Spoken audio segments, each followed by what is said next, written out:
Okay.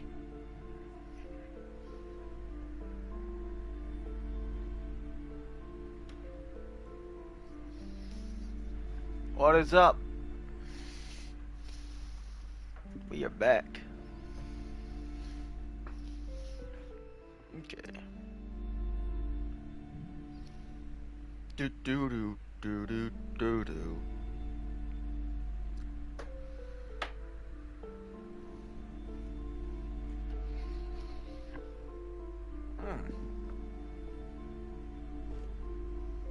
A small mountain of colorful board game boxes.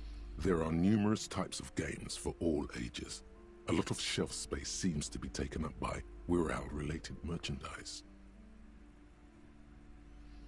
An endless variety of source books, lore books, and codices litter the table.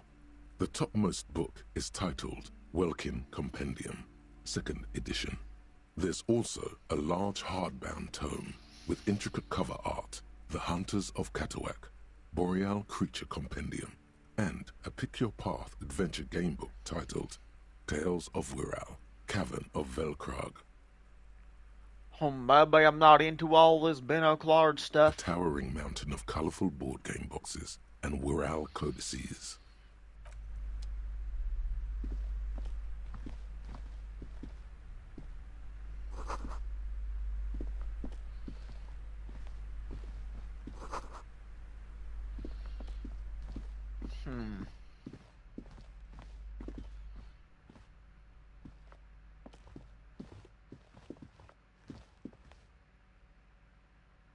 Interesting that those are open.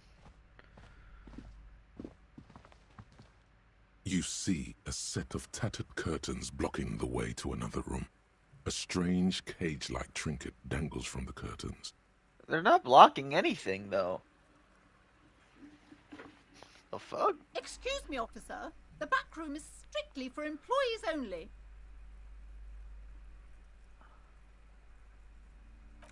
You see some kind of charm, an irregular polyhedron assembled from bones, sticks, and straw. Inside, a disturbing fish head with empty eye sockets stares at you. Aside from poking at it suspiciously, there is nothing else to do with the fish head charm at this time. The curtains remain shut before you.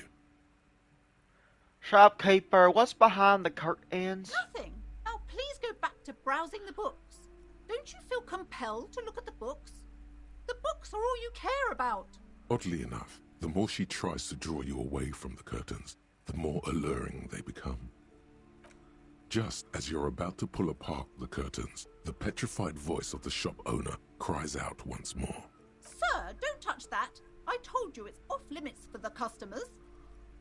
Parapsychologically speaking, we're dumb if you decide to open them. I won't be held responsible for the consequences. It's too dangerous. She looks away, mumbling. Why is everyone always messing with the curtains? Why can't they just buy books like normal people? Well, this is about the curse. That's why you're afraid? No, it's just a storeroom for the employees, I told you. Now please step away from the curtains. But I sense this place calling for me. I must investigate beyond the threshold. You do? My God, even more reasons not to mess with the curtains. Just step away, dear sir.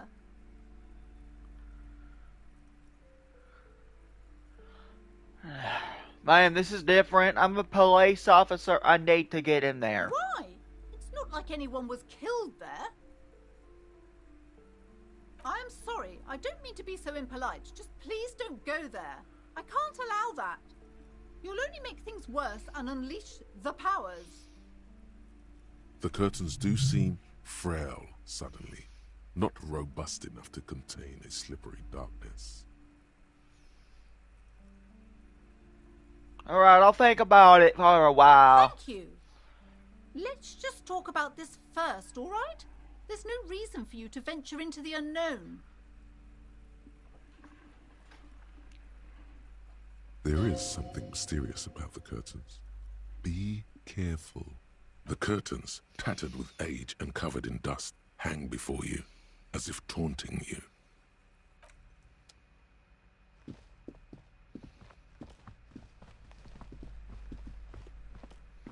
welcome to Crime, Romance, and Biographies of Famous People. My name is Plaisance. Be welcome, and please take responsibility for the energy you bring into this space. Her face looks powdery and painted from all the makeup. So are you the owner of this store? I am the proudest owner of our little shop of culture.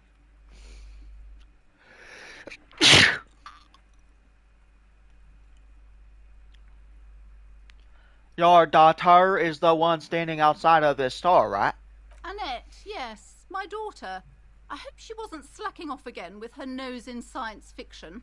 Tell me, was she at her post doing her job like a proper girl?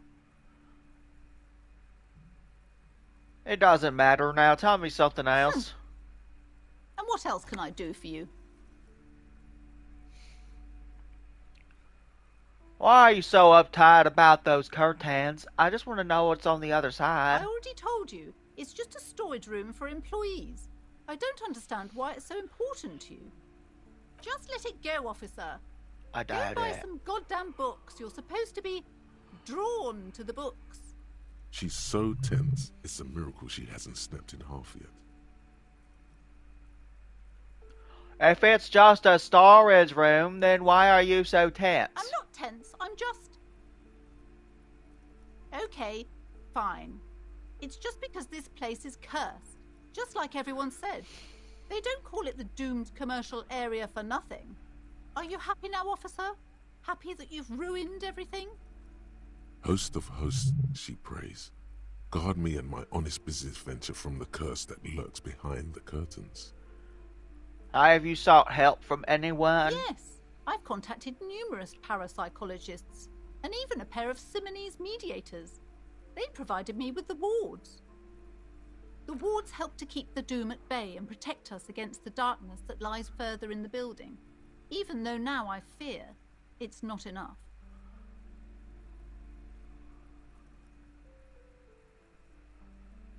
Is your pendant part of the ward as well?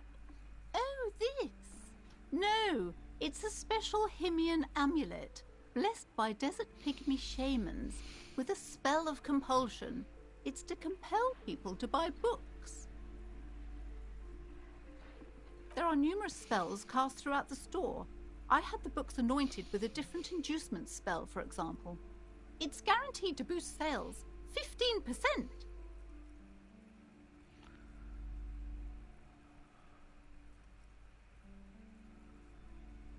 Why didn't you just tell me right away it's the curse? It's not good to talk about the curse, not in detail. The negativism, it's dangerous. Talking about the void wraiths angers them. Such wraiths may prove a formidable enemy. Suit up. How does this curse manifest itself? The curse is so much worse than you could imagine. It's a disease, eating at the very foundation. It's the curse of financial distress, of ruin and bankruptcy. Didn't that curtain just move?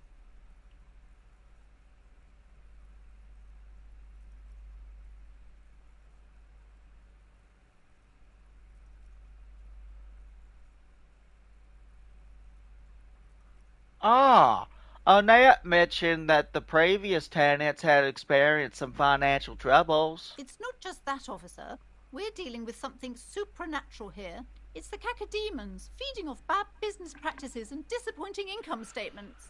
There's something wrong with this building, I can tell you. Ever since I arrived, I've sensed an eerie lingering presence, as if I was unwanted here. Sounds familiar.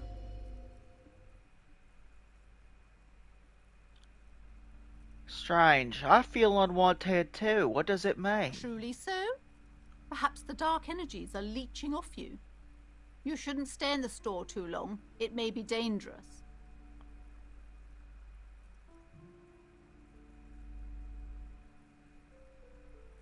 Would you like me to take the case? I could investigate, see if the curse is real. Most certainly not.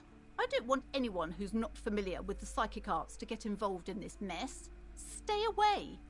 Leave the spirits be, so they can return to their slumber.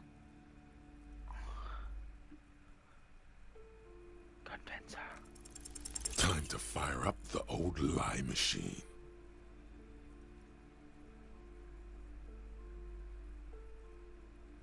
I don't want to say all that. Yes, you do. No, it's really stupid. The woman before you scans the store, her shoulders rigid and tense. Every now and then, she nudges her glasses. I had a few more questions about the cars. Okay, but please, only a few questions. Never The mind. woman before you scans the store, her shoulders rigid and tense. Every now and then, she nudges her glasses. Go away.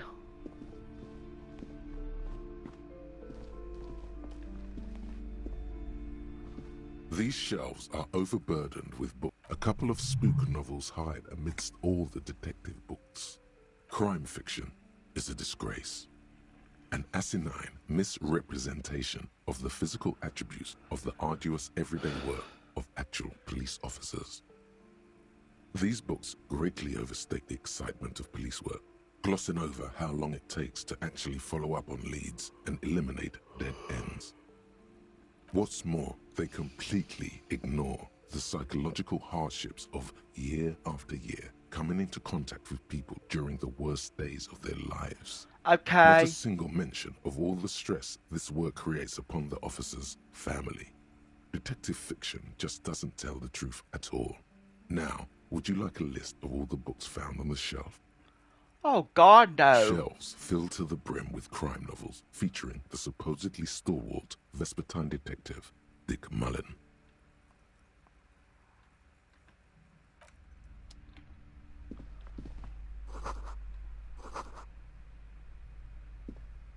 The plaque on the shelf reads, Biographies of Famous People. You see a large variety of names, none of which ring a bell. You will attain a place on this shelf one day, or die trying.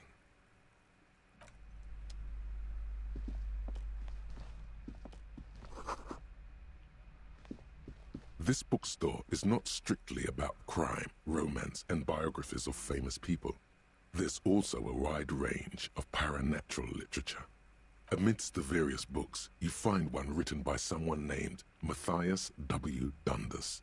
It's about wholeness, unity, balance. The point of the book, and many others on this shelf, is to give people medicinal advice in situations where they don't have access to paid health services. I understand. Various paranatural books still litter the shelf. Storekeep, what books are these? Sir, please, no browsing in that shelf. That wisdom is not for free. I can't have you end up, like, opening a police store next door and stealing my customers. Oh no! This bookstore is... Several maps have been attached to a bulletin board hidden inside the alcove. They're held up by small pins. The board has come loose from one corner. The maps look old and faded. Your eye catches a map of Insulinda, a map of Revachol, and a map of Martinez. It's not really a map. It's a tourist thing. A picture postcard with buildings on it, drawn from an isometric perspective. A date in the upper right corner says 48.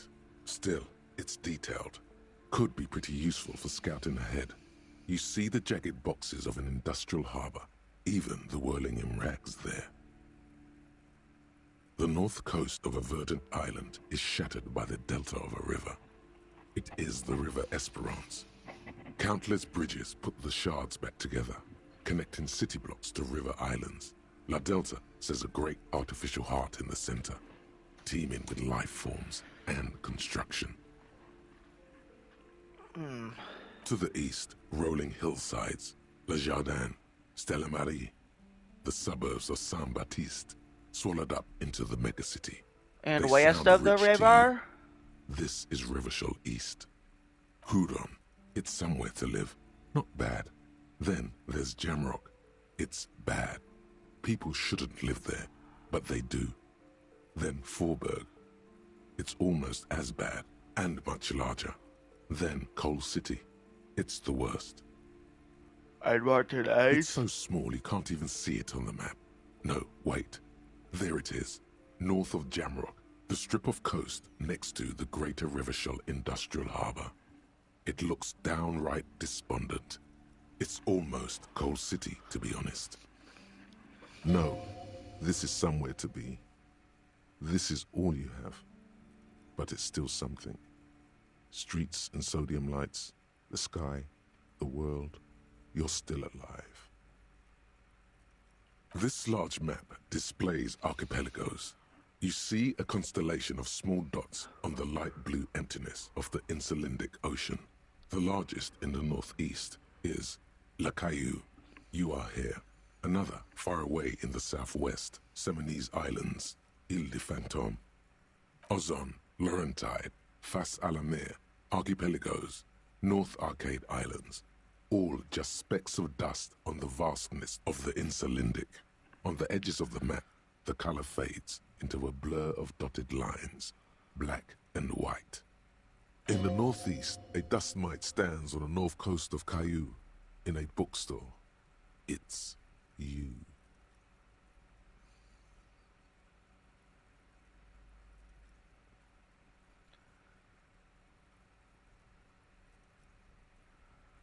You can, on Caillou, Revachol, a single black star, on Ozon, Fondelier, and Vilmandu, on archipelagos, Croyan Moran, Villiers, on Seminine, Olduvai, and on Laurentide, Deora of the Seven Seas.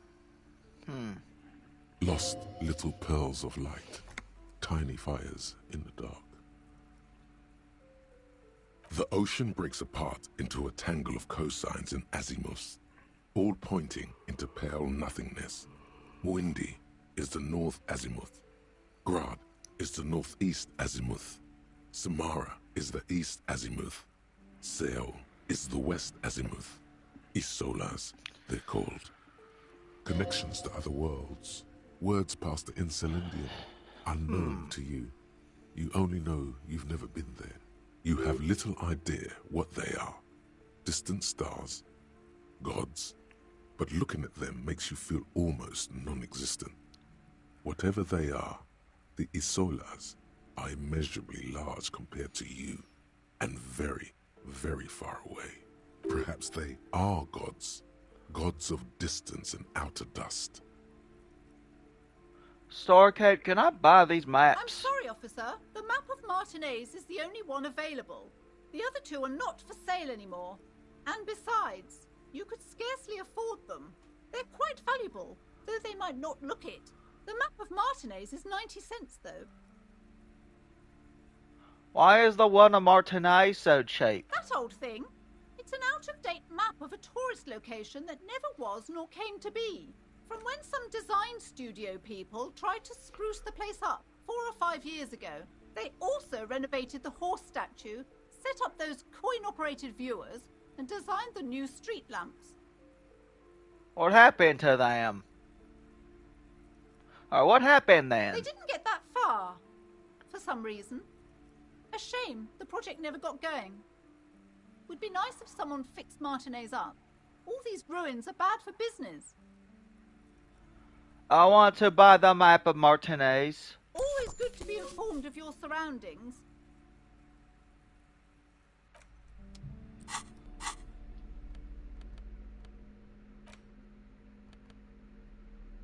The worn map features the patchwork grid of the streets of Martinez, with directions to appropriately touristy locations.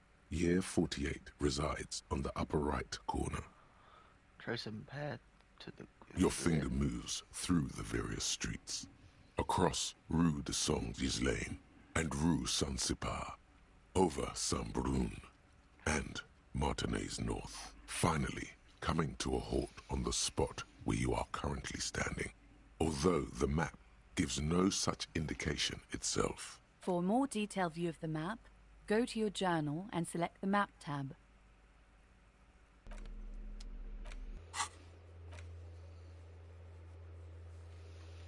There we go.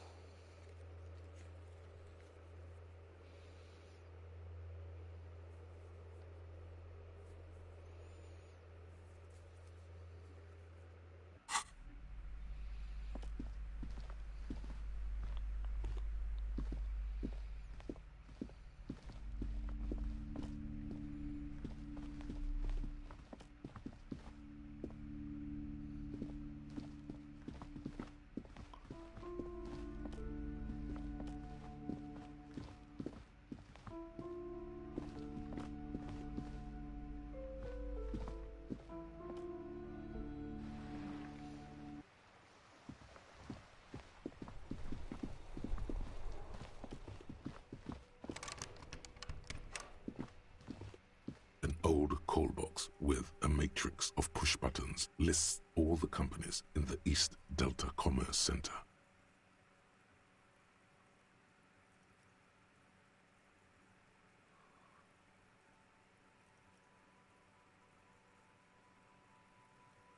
An off-key melody starts playing after you ring the doorbell. Then a woman picks up the receiver. Kuno, please stop calling here. Grown-ups don't have time for your stupid games.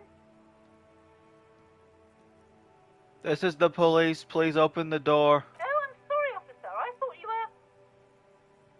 But the doorbell is broken, and the bookstore shouldn't even be on the list anymore. So I can't help you. Please don't call here again. Thanks. A single beep indicates that the line has gone dead. You ring the doorbell, but no one answers. All you hear is static, but no one answers the call. 24th window. You ring the doorbell, but nothing happens. Emma's fashion at the air. You wait for a minute or two, but all you get from the call box is silence. No one answers the call. For Brown's taxi. Looks like someone has melted half the plastic off with a lighter. The doorbell doesn't work anymore. Slipstream's the call. You hear static from the intercom speaker. It sounds as if someone has picked up the receiver, but isn't saying anything. You can almost hear them breathe. Hello, is anyone there? Yes, hello. This is Tricentennial Electric.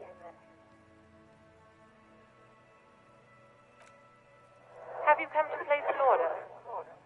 Wait, but what happened to Slipstream SCA? There's no Tricentennial Electrics on the list.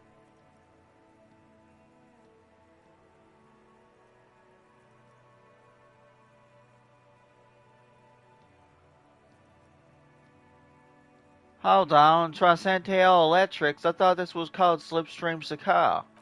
My God. The lieutenant exchanges a look with you. Sorry? It's you. My God. I didn't think I would hear your voice. It's a woman, and she knows you. Your heart beats faster. She must be mistaking you for someone else. No, something's wrong here. Are you sure she's talking to you? Do we know each other? Michelle, just please. Why did you even call? I don't understand. You've been gone for months. I thought you didn't care.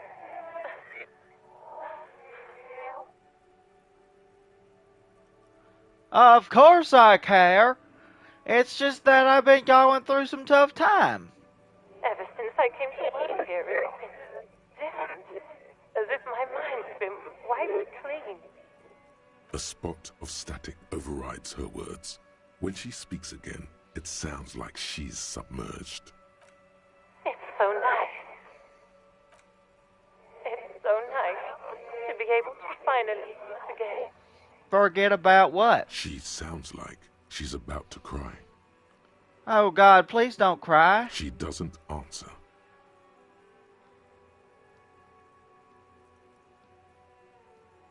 You said it was nice. What's so nice about forgetting? Silence.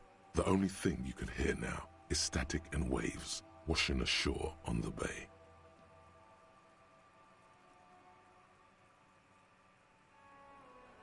I get it. You don't want to talk to me. No one ever wants to talk to me. Another seagull passes by. It's getting cold standing here, staring at the silent call box. It must have been some kind of faulty wiring. We should maybe stop playing with this doorbell. It looks ancient. Fuck! You press the number sign on the keypad that terminates the call. 12 name cards on the call box read. Fortress accident, Sakar. Silence. No one's home at Fortress Accident. Revershola City. Silence. No one answers the doorbell. Main hall, building B, whirling in rags. Nothing happens after you ring the doorbell. They don't want to talk to you. Ace Delta Pinball. Silence. No one answers your call. This button looks new, but someone has removed the name card. Nothing happens when you try to ring it. Huh. This button looks new. It's probably not connected yet. No. Hold on. The last thing you need in your life is more hysteric emotions. Forget it. Find something else to do.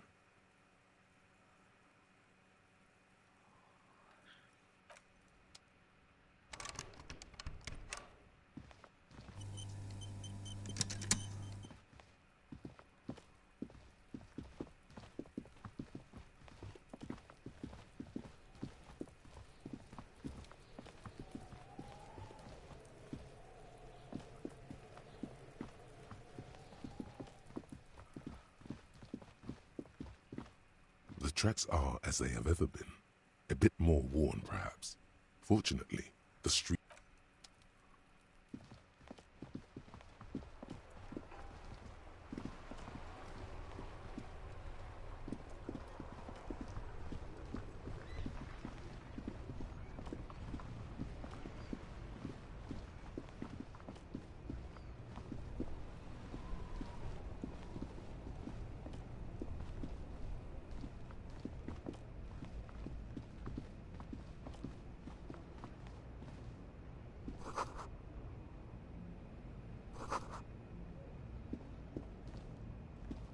There are clothes inside.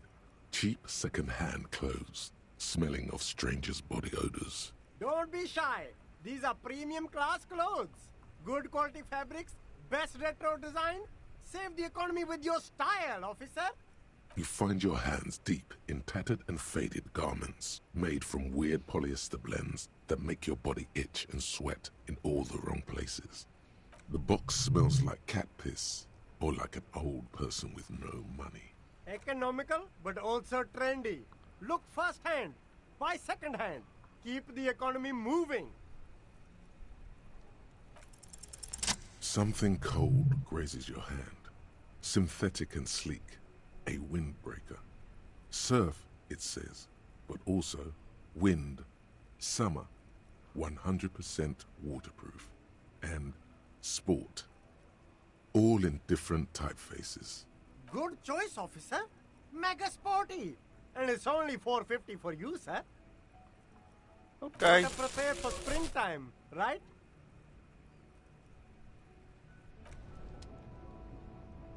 You see two lowly, defeated speakers, thralls, slaves basically, perched atop them like conquerors surveying the land.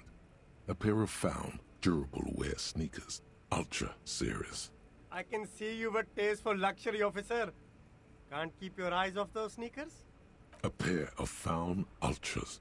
The design is impossibly sleek and simple. A futuristic silhouette with a sleek monochrome colorway, a jet black upper, and a silver-lined midsole. Those sneakers, mister. Those sneakers are the latest found sneakers. Super air, super fine, super cool. Only 50 real. These once respectable speakers have been conquered, reduced to a mere prop by the indomitable found ultras atop them. A small heat emboss on the veneer reads, "Solidarity aid from the People's Republic of Samara." The speakers themselves don't seem to display any magical qualities. No, don't look at the speakers, officer. Look at the sneakers. The sneakers are the stars here. But I already looked at the sneakers. Then look at them again. These are the premium lifestyle sneakers, officer. The best on the market.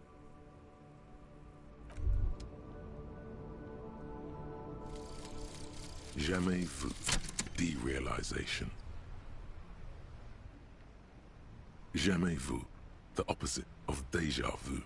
Not already seen, but never seen.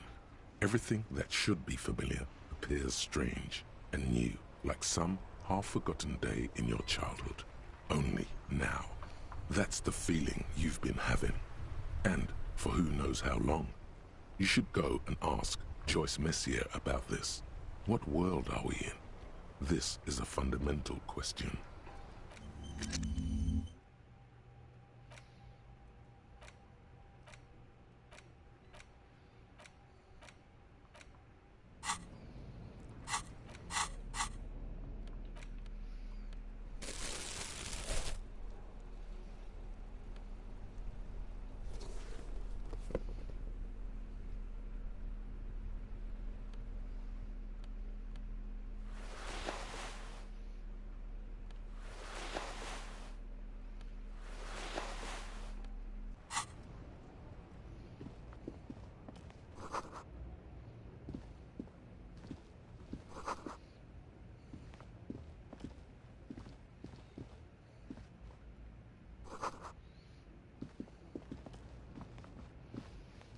Let's ask this guy if he's got any smokes.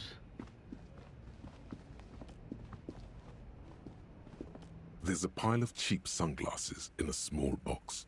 A variety of shapes and colors. You like sunglasses, officer? I've got the latest styles right here. Abort. These are hideous. What's more, they don't even fit your face. You can feel them pinching your nose and chafing against your brow. Damn, officer! You look like a mega secret spy. Very secret. They're practically made for you. I'll let you have them for 2 real and 50 cents. They're perfect for concealing your bloodshot and baggy eyes. It's going to be very difficult for anyone to take you seriously with these things on your face. No, you are definitely not buying those. You're right, I'm too sensible for those. Are you sure? But they look so good on you. You should think this through, officer. These are all boring. Boring third-rate ho-hum sunglasses made of cheap Syrahese plastic. The kind of plastic that melts in the sun. Alright. These are all first-rate sunglasses. Premium design, super material, very cool. UV resistant. These will definitely keep your eyes safe and cool while doing your dangerous police work.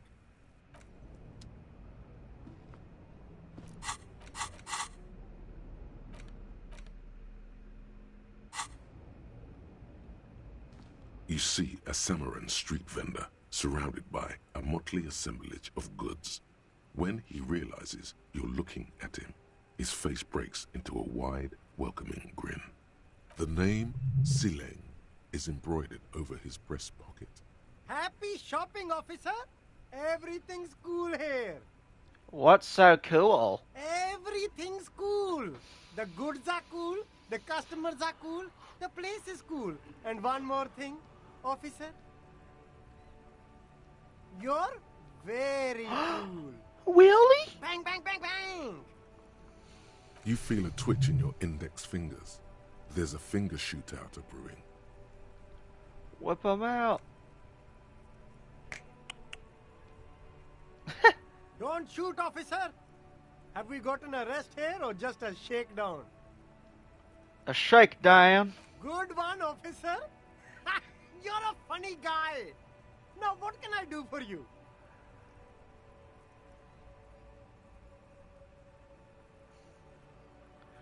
This isn't a joke. Give me your money. I need He money. does not need your money. Please disregard that. We're just here to ask some questions. Of course. Fire away.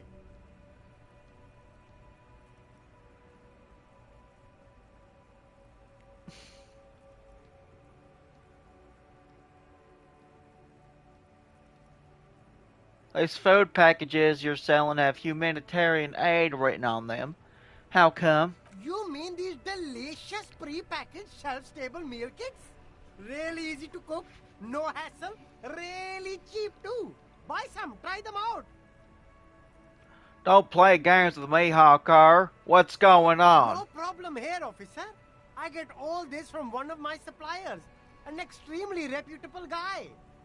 Wait. Humanex. Humanitarian aid. Does your supplier drive Humanox? What? Look, officer, I'm just a retailer.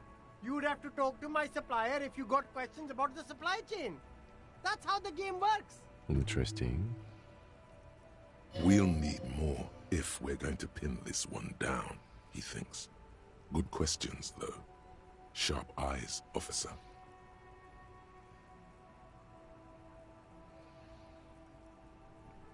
What kind of stuff you selling here? Only the coolest goods in Revachol. I've got sneakers, speakers, extremely comfy pants too. Try them on right here. No shame, only freedom. Do you have a permit to sell all that? Good joke, officer. Here we don't have permits.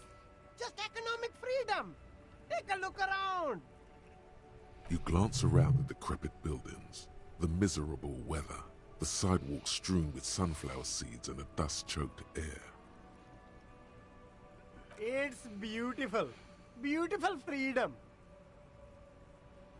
Kim, is it true he doesn't need a permit to sell? It is, yes. Anyone can set up their shop whenever they feel like it. That's right. No permits, no bureaucracy.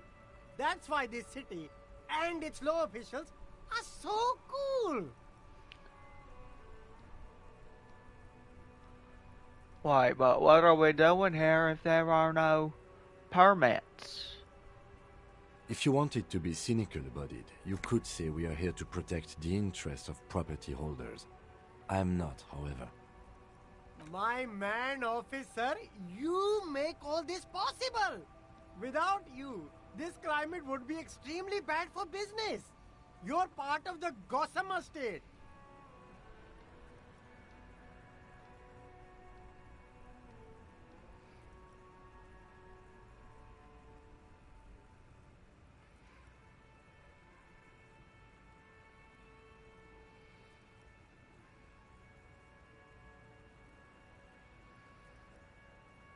Okay, no permits then. Cool.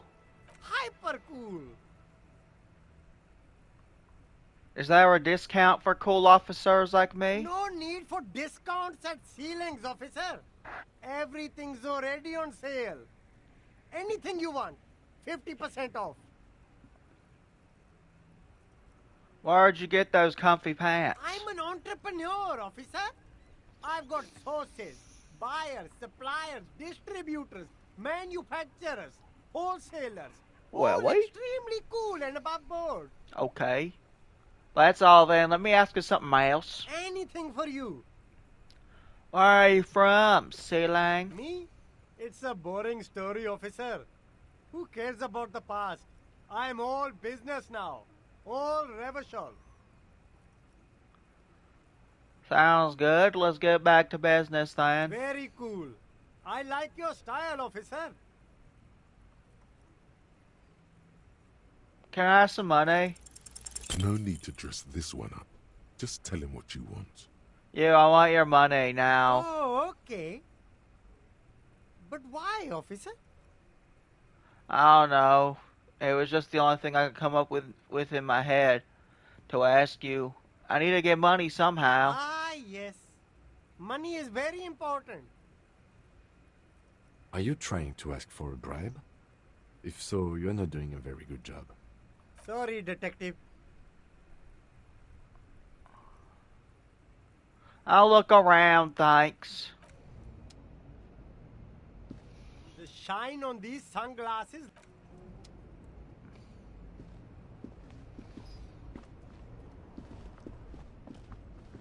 Anyway, at least I have a full fit for tomorrow.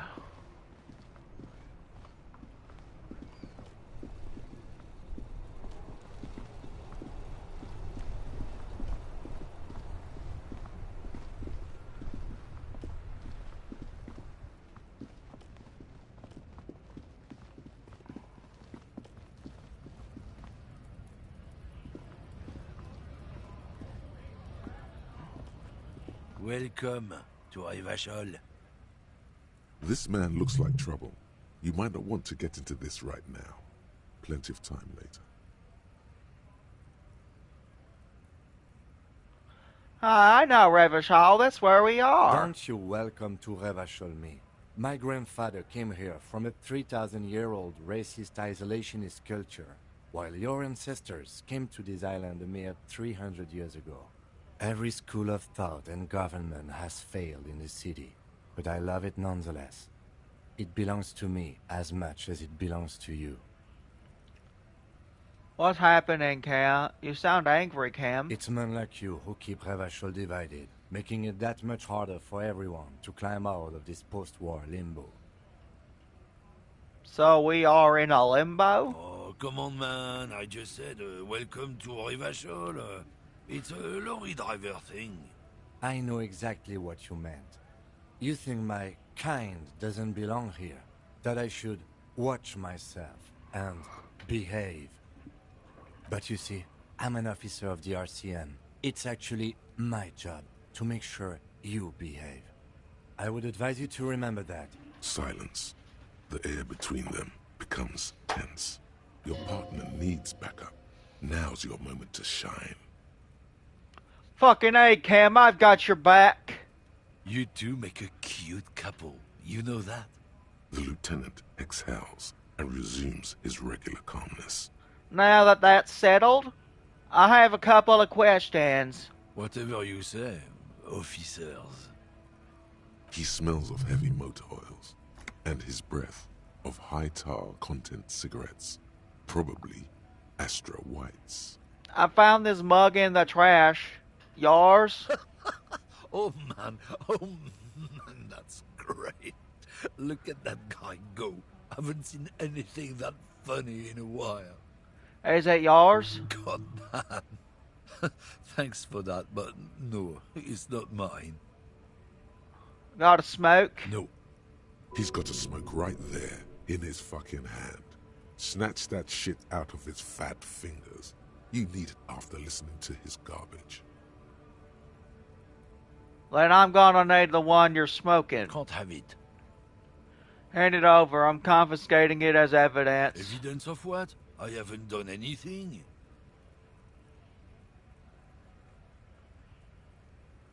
Fuck, I oughta... But, what, officer? Shit. Sorry I couldn't be of any help.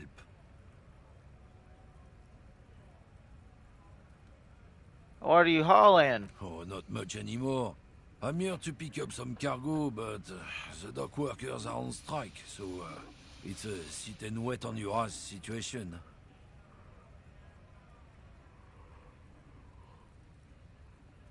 Wait, how long has been going on, then? The strike? Oh, they've been at it for a while. A month, 2 months maybe. But this here is just the last week or so. What kind of cargo are you supposed to pick up? Apples. Apples? Yeah, apples. I take it you had other questions? He's given you the runaround. Let's be honest, you were bested. How you gave away demands on us. What was that argument all about? It's about biological determinism, natural law, the sorting of the races. Not the most popular topic nowadays, with the coalition in charge and all. You might want to change the topic. That is, bury your head under the sand like common sheep. Not sheep, ostriches. Sheep don't bury their heads. Ostriches do. You mixed up your metaphors. Whatever. Go back to your college class, Pino.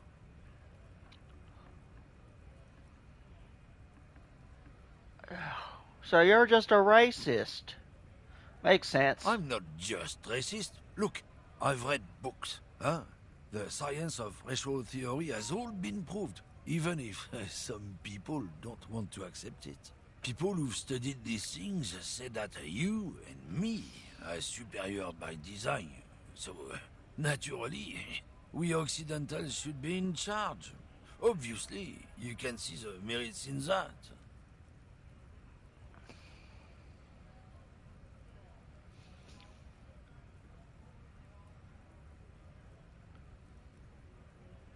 Okay, what else have you thought up? So, lately we Occidentals have experienced an unfortunate downturn when members of the superior race cease to believe in their innate superiority. They stop competing for resources.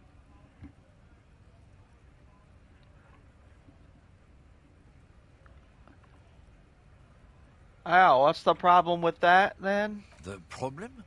The damn kips are showing a real good game lately. Same with the mosquitoes.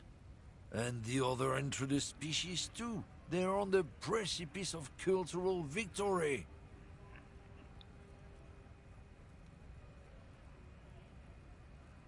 It's true.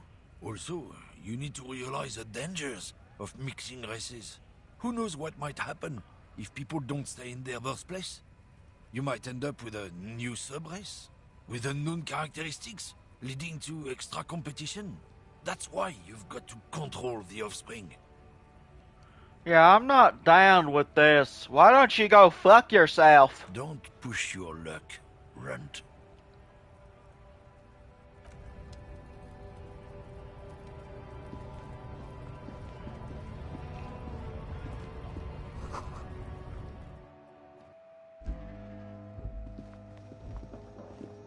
The tear machine stands in the corner. A sign says, 1 bottle equals 10 cents. Excuse me, I have the tear bag, but no tear. Can I still use the tear machine? No. You need tear to use the tear machine. Okay. A small cabinet on the wall is filled with various medicine bottles, nasal sprays, and blister packs. They all bear the Saint Baptiste Pharmaceutics logo. Just ask me if you need anything from Saint Baptiste. We don't stock prescription meds, but we do have Nosafed, Duramine, Magnesium, and Hypnogamma.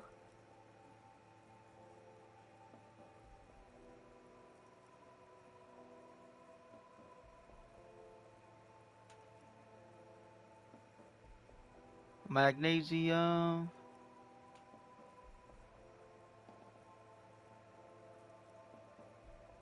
Okay, here. I hope Saint Baptiste makes you feel better or something.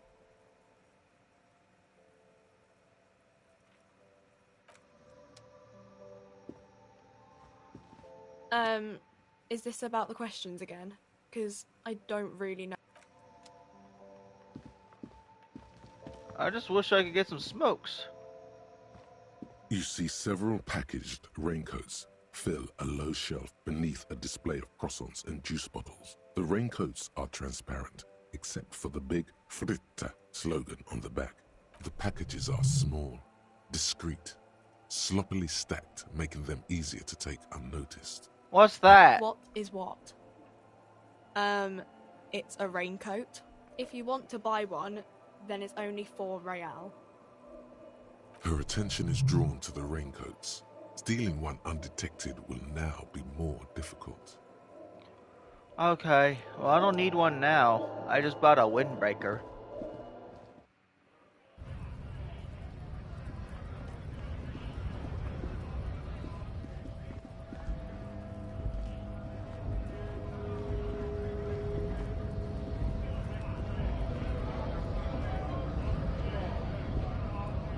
Bastards! We have a right to work! What's going on here? Hold up and stay frosty, everyone. Cops are here. You here to fuck with us? Beat the honest worker down. No. Good. We're fighting for a cause here. Right to work! Right to work! Besides, we're not that different. It helps if people see us talking, cops and strikebreakers together. Shows authorities are on our side. Builds confidence. Regardless, I have some questions for you. Maybe you should ask them the questions.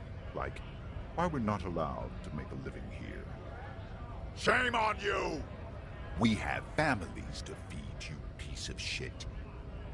So do we, Scott.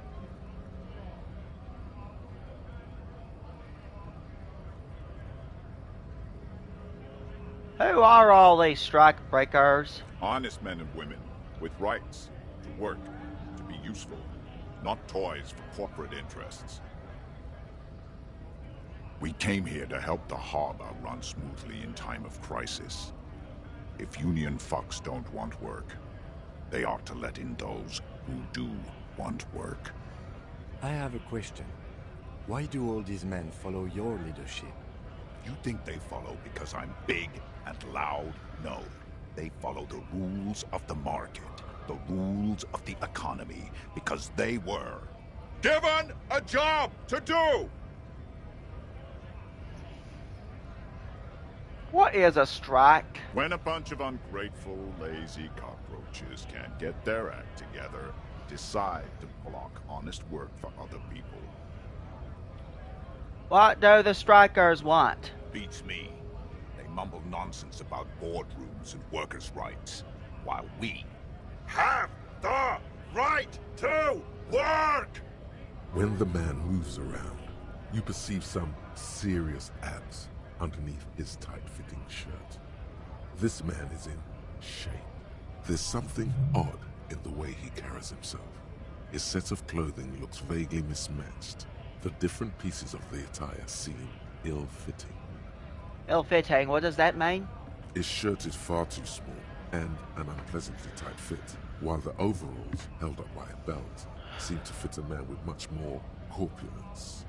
You're wearing no clothes. He ignores your question, choosing instead to turn to the emaciated workers, raising both fists in the air. The clothes are obviously not his. You've been talking to him for quite a while now. Something is off with this guy. Ask him where he's from. Okay, I gotta ask, where exactly you from? What's it to you? Routine, part of the investigation. Am I a suspect? Done no crimes. I only fight for the rights of people. I already got that. I'm interested in your background. We're all workers, right? Workers stick together. Came from the eminent domain, in Jamrock. Backgrounds in odd jobs, heavy lifting, cargo hauling, bouncer work. I know the drill. A bouncer? Where? I frequent a lot of bars. Maybe it's one I know. Worked at Territorial. Ring a bell?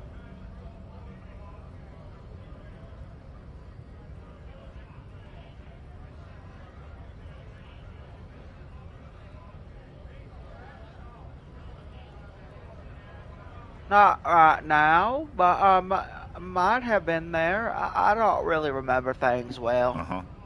It was a long time ago.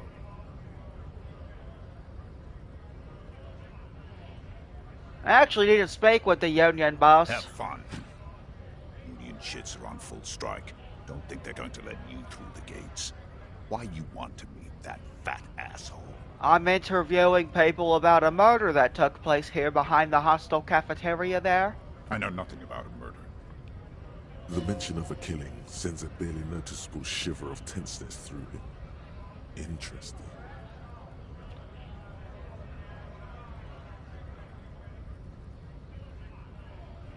Why so tense? What are you talking about? I'm not tense. Yes, he's tense. Right to work! It's shameful. Cops doing nothing. You should bring backup. Open up the gates for us. Blockading gainful employment for workers is a crime. This really isn't my area of expertise. We are not picking a side in this just yet, sir. Pity. Let us work! What exactly is your goal here? We were promised work. We'd be in there, working, if the bastards hadn't shut the gates. Good thing I have my own orange juice. 'Cause I'm thirsty.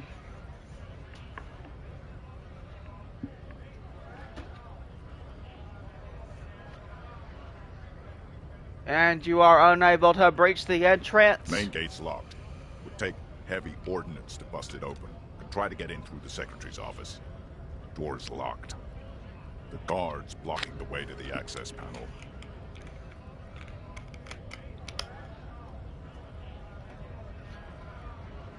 And I don't mean the scrawny mess punk either. I mean head measurer. Or whatever he is. What, head measurer? Huge Seminese guy standing up there on the overhead passage. Won't let anyone by. The access panel is right behind it. How bad could one guy be? You seem capable. Bad. Standing on a narrow bridge, he's got a strategically advantageous position. And he's trained.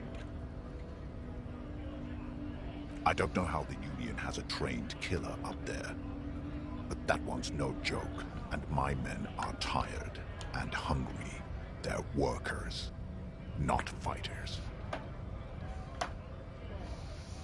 Okay, have you considered storming in? Like, all of you? Why don't you go arrest them instead? I'm sure they've done plenty of criminal shit. They have that look.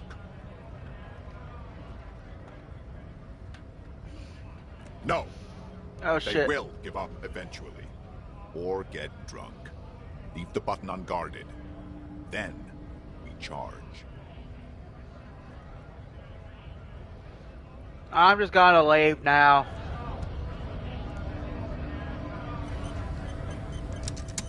Yes? Nothing.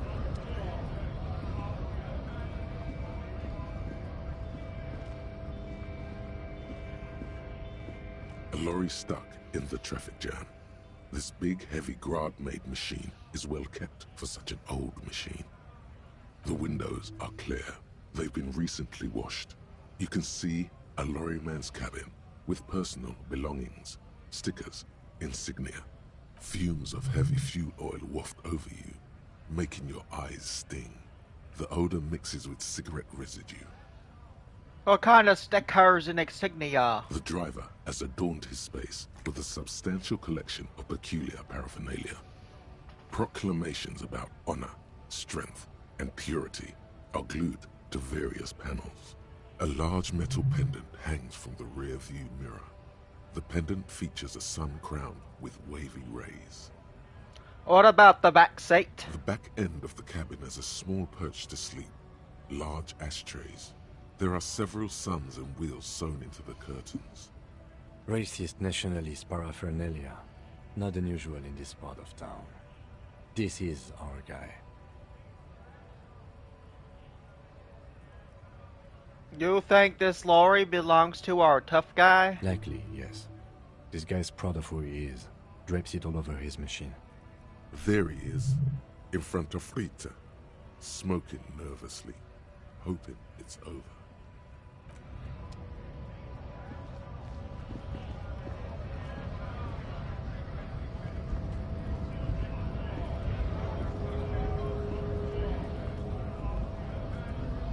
Interesting.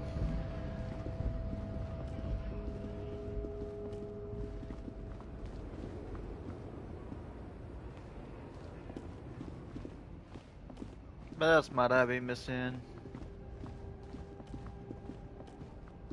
An old monument stands in the middle of the traffic island, pointing toward the sea. It looks as if it's been reassembled piece by piece, secured and mounted in the air with the aid of numerous ropes and rods. Who is this? A silver plaque on the statue's pedestal reads, "I am Philip III, the Squanderer, the greatest of the Philippian kings of Revachol, son of Philip II, the opulent, father of Philip IV, the insane." As you look up, you notice something about the statue. There are some odd indentations on the king's chest piece. What indentations? What do I see? Something with great kinetic energy seems to have impacted the cuirass, around where the heart is. A bullet? Lieutenant, has someone shot the king? Okay, I can't see it, but I take your word for it. What do you think? Well, Martinez is riddled with bullet holes. This place saw a lot of action during the revolution. But the statue is recently renovated, so maybe a joke? Target practice or a political statement? Political. It's a king and he's shot. Why not? What this shows us is guns aren't too uncommon here, and people still shoot them, sometimes at kings. The king stands high above you, surveying the bay, mute and indifferent to your sightings. What did this king do? What did he do? You have no idea what you did a week ago. How would you know what this guy did many centuries ago? High above you, the king stands triumphantly oblivious Fair enough. to your memory trouble.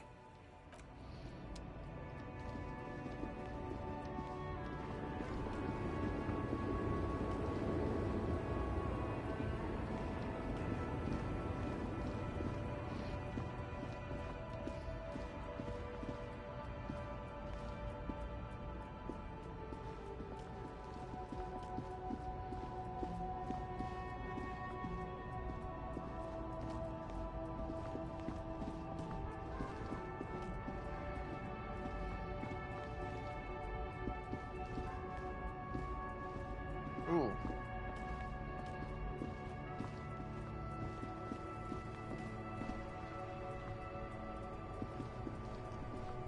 Hello again, my man. What's on your mind? That's all for now.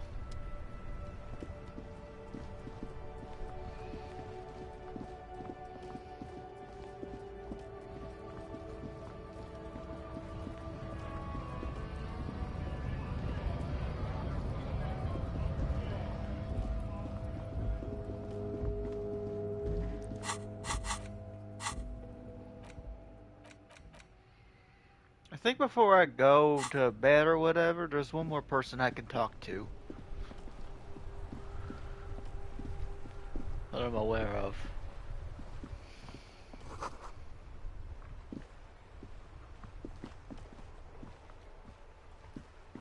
The dented yellow mailbox.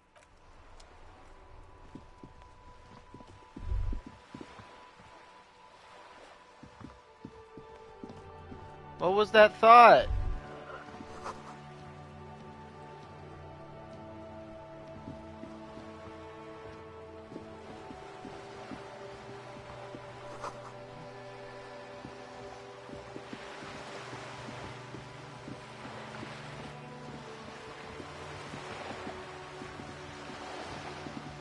Okay.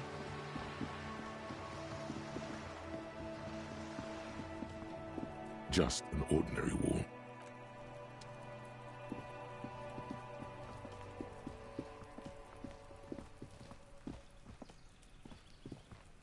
There must be another way into the building. Jesus Christ.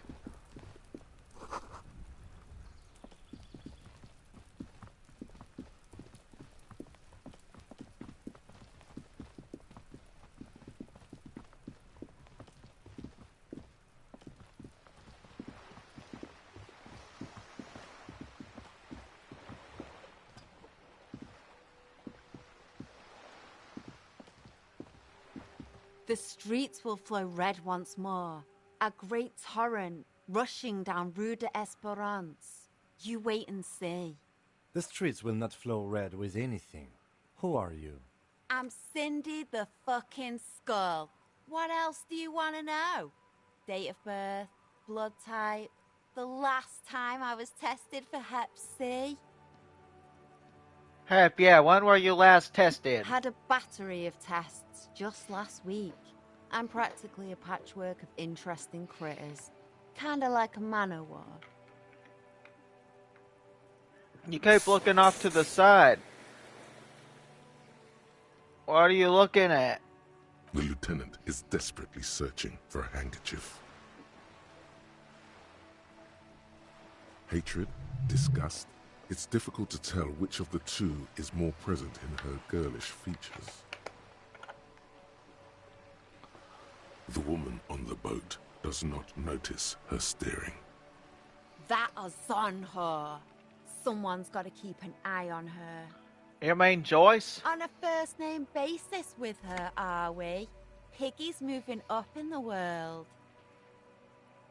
Why all the negativity? Have you got a crush on her? Aching for an opportunity to defend her honor. What are you doing to the wall? Can't you tell? I'm painting a beautiful mural, an aereo graffitio visible from low orbit. I haven't really started it yet. I'm waiting for the right words. So you don't know what to write? Have you ever tried your hand at graffitio? When faced with a blank wall, most people write unimaginative stuff, like pigs go home and Mona was here. We rarely see pigs round here, though. Just union cards. And my name's not Mona, so...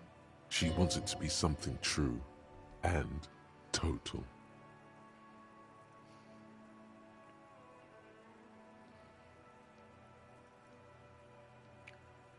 Why are you so committed to defacing the building? This place is severely lacking in havoc. Not even the occasional trash can fire to break up the tedium.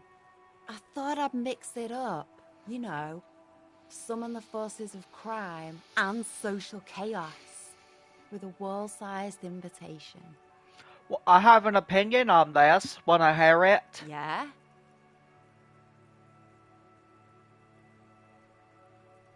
I love public art. Don't mind us. Keep doing what you're doing. Thanks. I'm sure the inspiration will come to me now that I have an official RCM stamp of approval.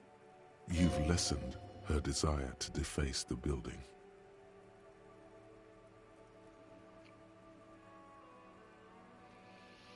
Do you know anything about the recent murder? I ain't no snitch, pigstein. Go forth and forage in someone else's shit. No shortage of squealers in these parts. Actually, there is a shortage of people who talk to us in a normal, calm, informative manner. We weren't put on this earth to make your life pleasant, fucko. Catch you later, Cindy. Watch your back, ungulate.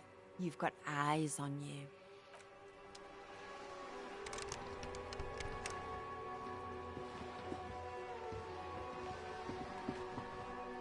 A sturdy metal door guards the southwest entrance to the apartment building. It's locked.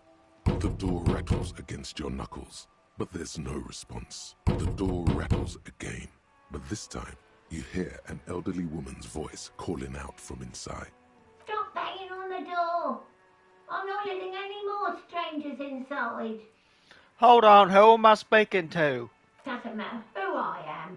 Now go on, get out of here. From within comes the faint sound of a broom sweeping across the concrete floor. This is the police. Open the door. The police? Everyone knows the police don't come round here. But I'm not joking. No, I already told you. I won't be responsible for any more strangers getting into the building. Go check the backyard door. Maybe someone there will.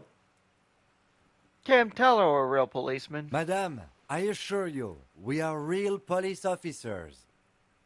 There is no reply. Just faint sweeping sounds inside.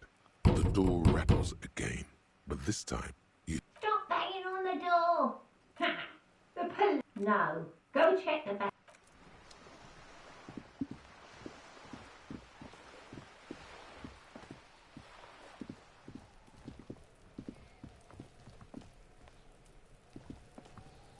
Are you trying to sneak up on me? Come to slit my throat in my sleep?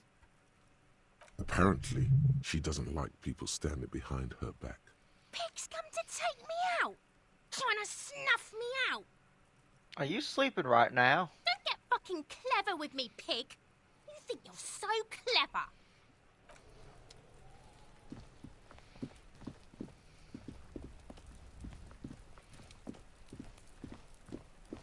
Yeah, I don't think that guy's up there right now. So...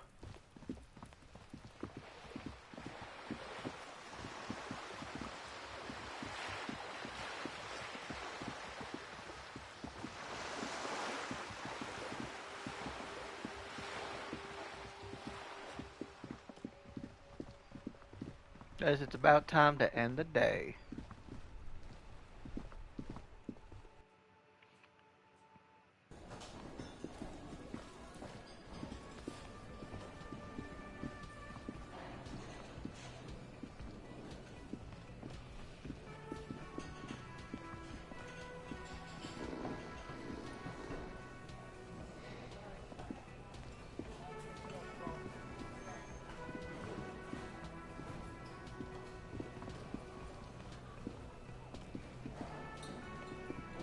Can I help you?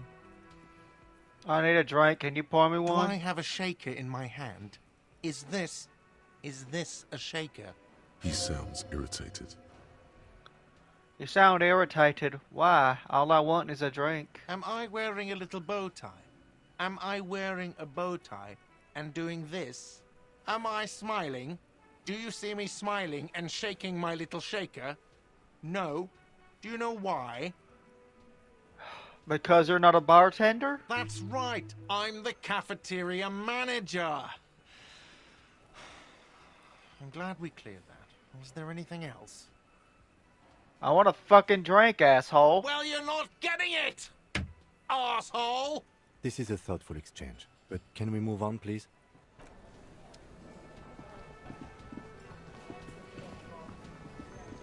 You see a heavy steel door with a prominent dimple lock. The door does not budge. The cobalt blue, old cobalt paint, rough on the fingers. 40, 50 years since this was painted, maybe.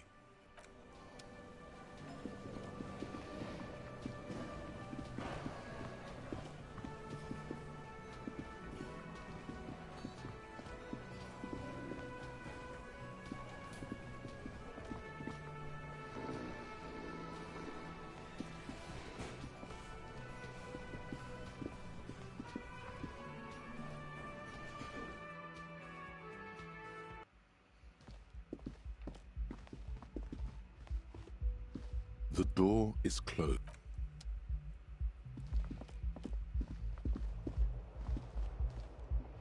This is the door to the room you redecorated. Good night, Lieutenant. Just a moment. We should talk about our progress on the investigation. Let's go out to the balcony. All right, let's go.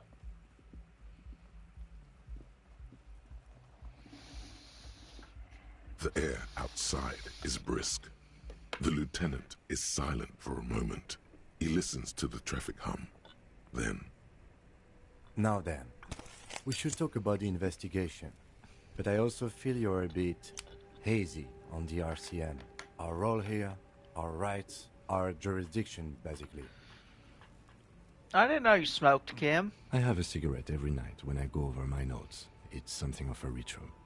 Oh man, he looks so devastatingly cool with that cigarette.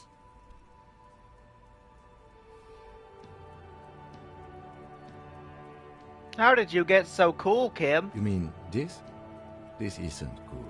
It's an unnecessary trial of will, and unhealthy.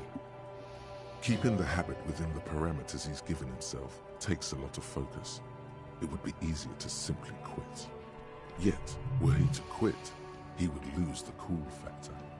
This man relishes his cool quite a bit below it all.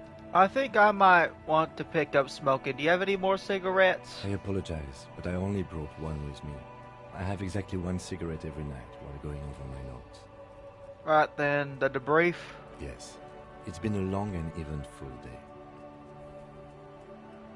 How do you think today went? We performed a cursory initial inspection of the victim's body. Then you shot the body down, which was quite a shot.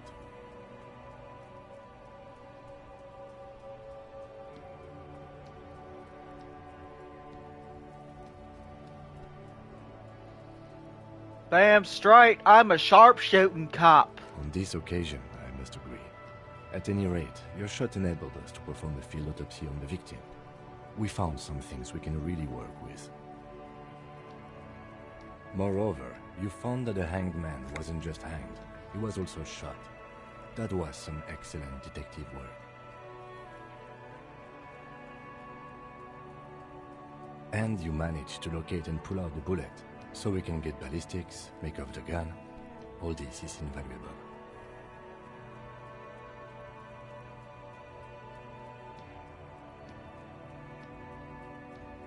It was the least I could do, given all my past mistakes. The rest is up to the boys in processing.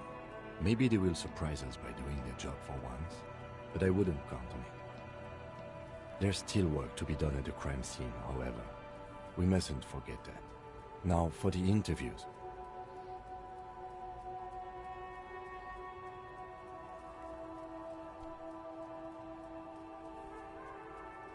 The initial interviews? Well, yes. We talked to some people. Not always the right people, I'm afraid. We weren't able to find the union leader, Everard Clare, much less interview him. So that's on the to-do list for tomorrow. We talked to Joyce Messier, but didn't get any information from her. I have a feeling Joyce knows how dangerous the situation really is. We have to get her to talk to us. Above all, though, today was exhausting. What's with all the running? You run a lot. Is that a standard Precinct 41 practice? I have a really good theory about why you're running so fast, son. Just you wait until we get up tomorrow.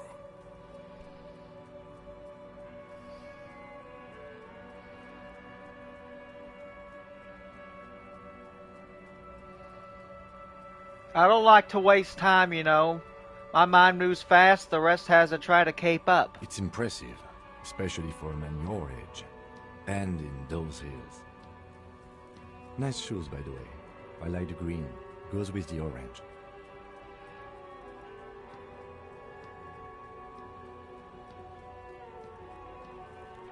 So what are our powers exactly, the RCM? They're quite limited, actually. The power officers of the Revachol Citizens Militia exercise most frequently is imposing fines of up to 1,000 real for offenses, in accordance with an interdepartmental schedule. 1,000? Why not more? The RCM's primary role is to ensure safety. We are not really supposed to play any part in the economic structure of Revachol. Wasn't that by an easy power to abuse? Yes, although indirectly, as citizens can always request records from their local station. Officers of the RCM have been known to take bribes of less than the prescribed fine amount. It undermines trust in the RCM. Okay, what else? We can arrest people, of course, but rather than bringing someone in directly, it's preferable to serve a station call slip. It prevents confusion and overcrowding. Well, how can you be sure the arrestee will show up? You can't. Those who don't show up become fugitives, though, and have fewer legal rights when they are eventually caught. It's about power projection. Thus far, they seem to mostly show up. I see, and if someone resists? As you may have gathered from the fact that we are expected to carry a record of our kills, like the one in your watermarks, we are permitted to use whatever force is necessary, and strongly admonished not to abuse that power.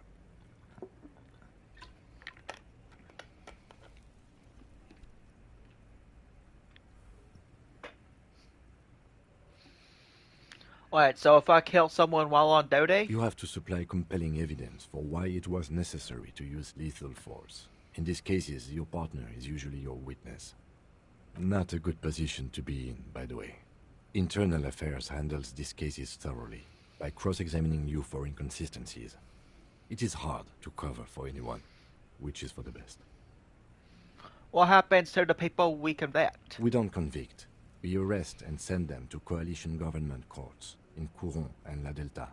The prosecution works off our testimonies and records, which is why it's paramount to keep them. And it's the coalition government that makes all those rules? And the moral intern, more broadly, but yes. The moral intern, what is it?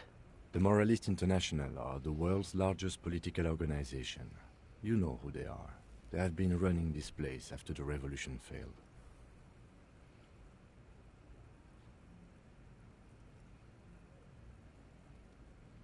If I didn't know.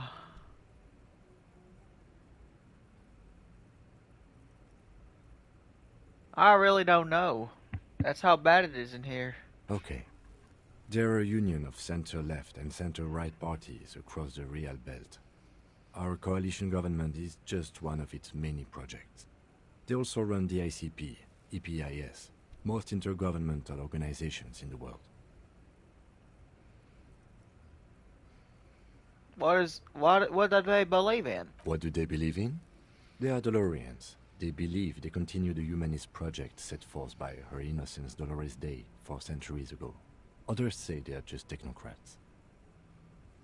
What is their symbol? Interesting question.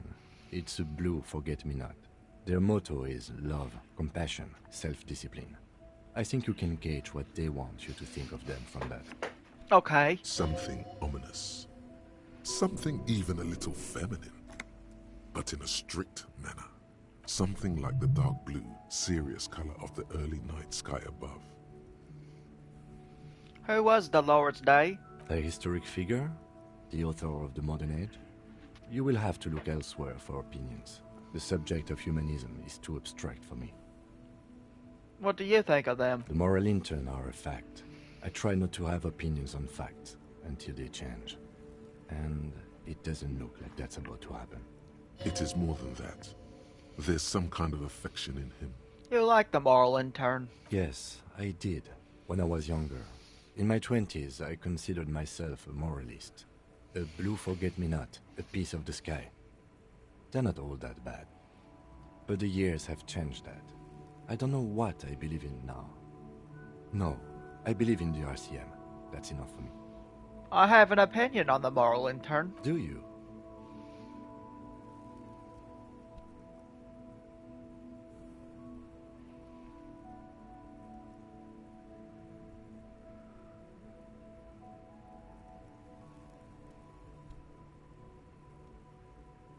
Things are bad out there. We need them here, giving us the right to police Revachol. In fact, we would need them even if you didn't think that way. We are in what is called the twilight of international law. The laws we claim to enforce come from the MI. Without them, we are simply vigilantes.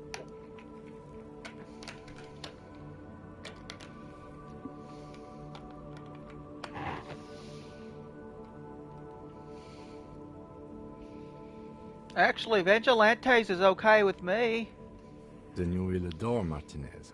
For many of these people, the Union especially, vigilantes is precisely what we are. Personally, I don't enjoy it much. The dying lights of the city shimmer below. Slowly, like luminous clouds, they pass on his lenses. The lieutenant looks at his slim cigarette, contemplating the next drag. This soldier is the highlight of the day for me, he thinks. This little stick right here. They really don't like us here. And the mouth on that kid, Kuno. It's different in land, in Jamrock and the GRIH. Why are they like this? It's our fault for leaving this place to the dogs, to the Union, to the company. Not daring to come here more often.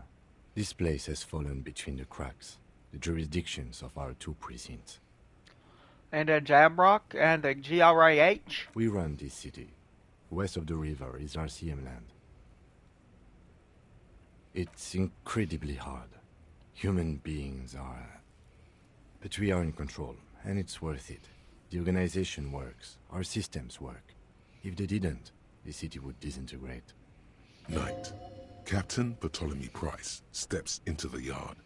A piebald horse waits by the motor carriage, chewing oats out of an oat bag. Seagulls fly overhead. The sky is black. Captain Price wears a black suit and a standard patrol coat as he mounts the horse to head home. Rows of houses on either side, hunching over the sidewalks, and Precinct 41 with its dome roof growing distant. Around him, the streets are silent. A kid on the corner waves at the captain as he takes the turn on Petition and Main. The horse neighs. The captain nods back. Thanks, kid, he thinks. He's grateful.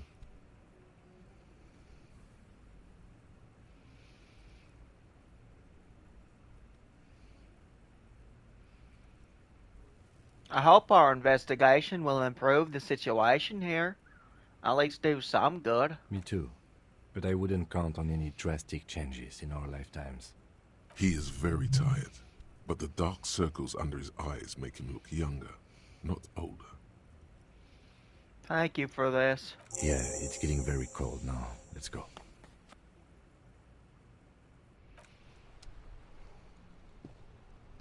We should think about calling it a day, maybe. The nights are still miserably cold this time of year. We can pick up where we left off My tomorrow hostel morning. room calls. Yes, my hostel room calls.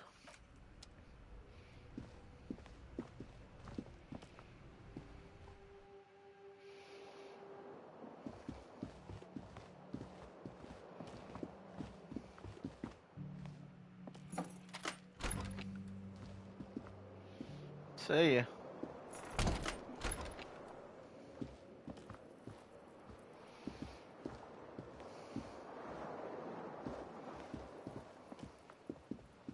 This is not the cleanest bathtub in the world, but it's cleaner than you are right now. Ah, that soap scum smell. It smells like life, at least compared to you. The bathtub slowly fills with water. The water beckons. The water is only lukewarm, but still comforting, like amniotic fluid. A few beer cans are bobbing up and down along your flanks, like sad duckies. You feel nice and lonely, and so tired.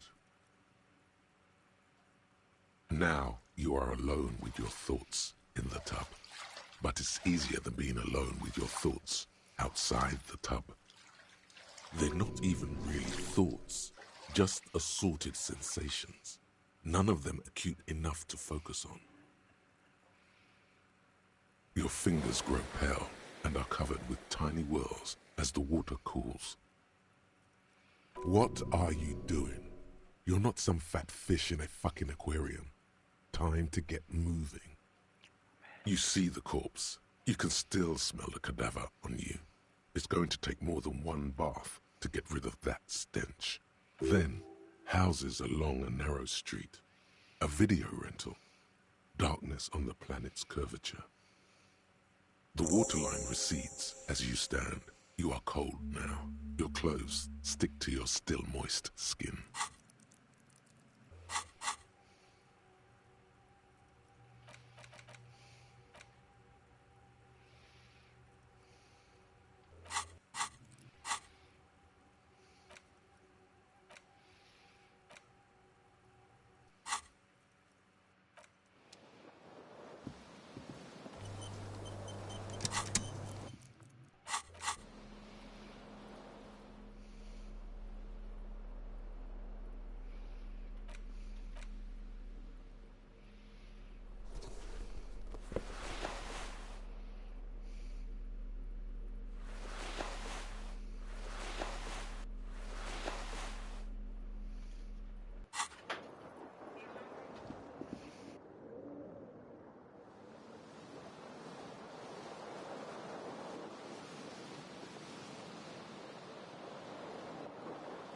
Okay. Could be time for bed, but before bed, I should investigate some things.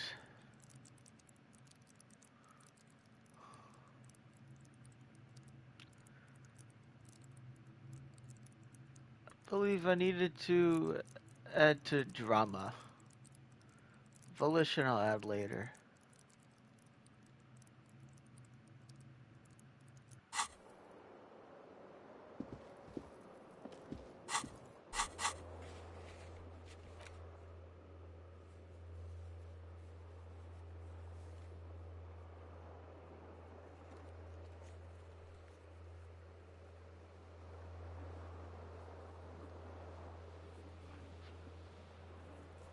Interesting.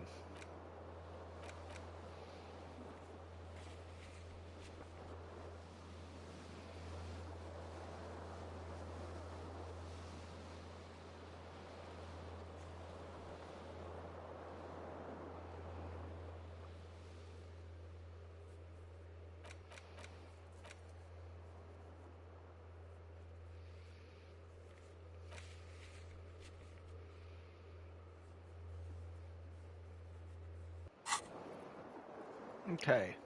Now let's get on to the real investigation.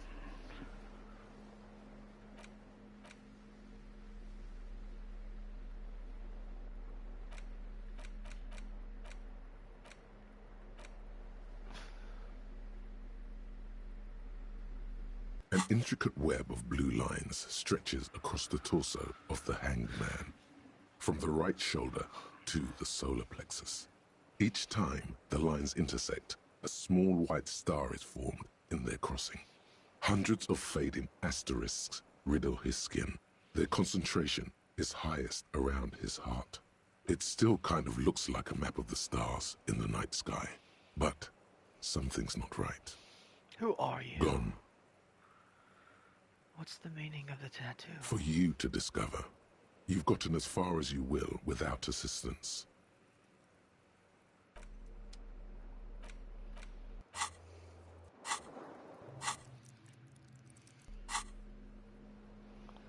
The bullet is safely sealed away in a plastic bag bearing the RCM stamp. Kim has filled out the label on the bag with the item number, case number, and date and location the bullet was found. The squashed bullet has some sharp edges where the jacket has split open. It feels cold, even through the bag. What do I do with you, bullet? The squished little thing has no idea.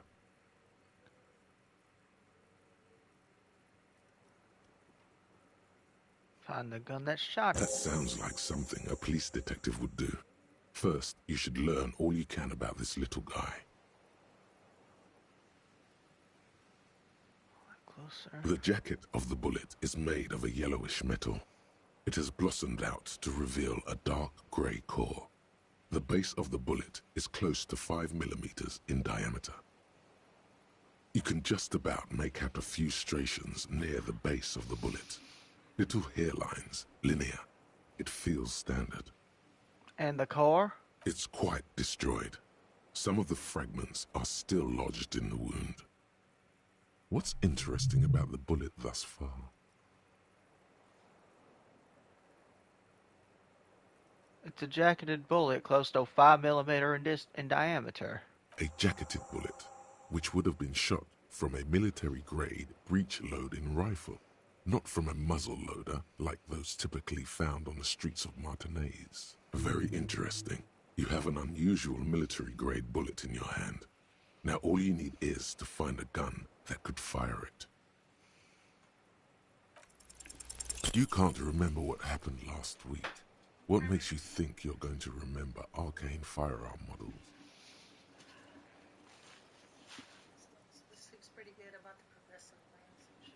Okay.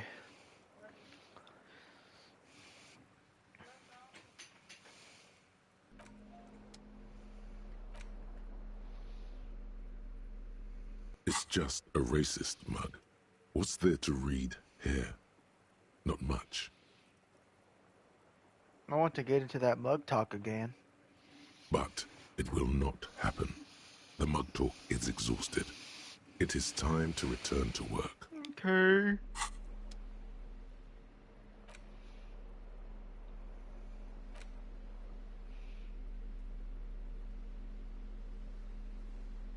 It's the ledger you found in the trash. A cabbage of papers hanging from the board, with the permeables drawer inside.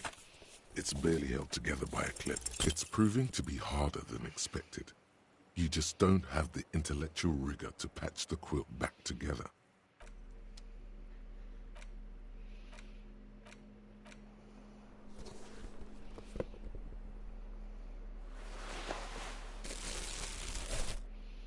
That's probably going to be my outfit tomorrow.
A mirror hangs on the bathroom wall.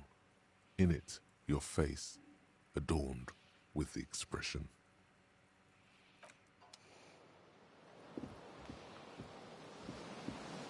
The bed is cold and not particularly inviting, but it's yours.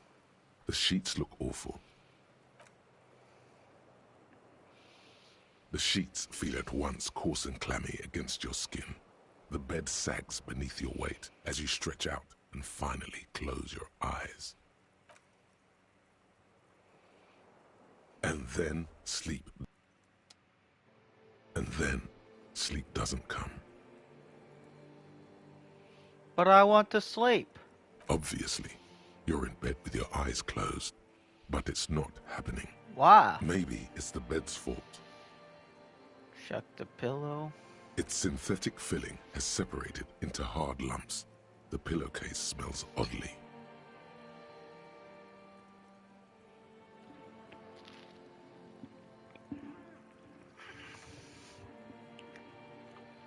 Smells of alcohol and sweat and grease.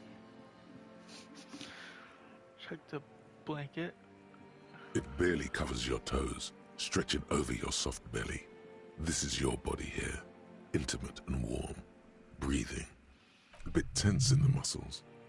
Relax. It's a little better. Colors, scenes, and half-formed phrases still litter your mind. Part of you is still trying to solve the case, isn't it? Who killed him? Who? Something to do with... What was it that the lieutenant said? Union? And it's gone again. Your thoughts lost between the slowing brain waves. No more thoughts. Fall asleep now. Your breathing steadies. A great silence washes over you until your eyelids twitch in your sleep, and images start forming.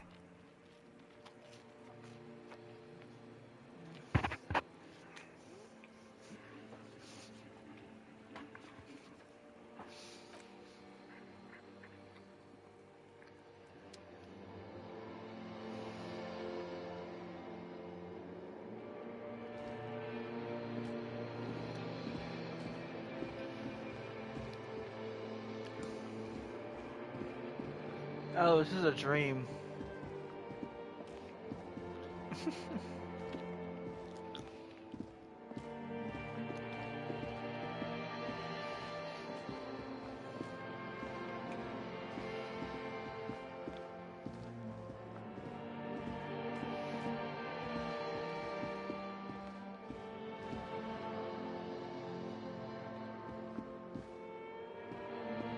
Do you remember the scent of your childhood?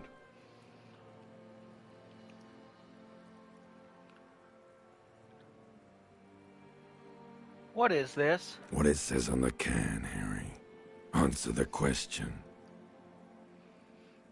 I was born in a hospital, where people usually go to die. You're not kidding anyone, Harry. You don't remember shit.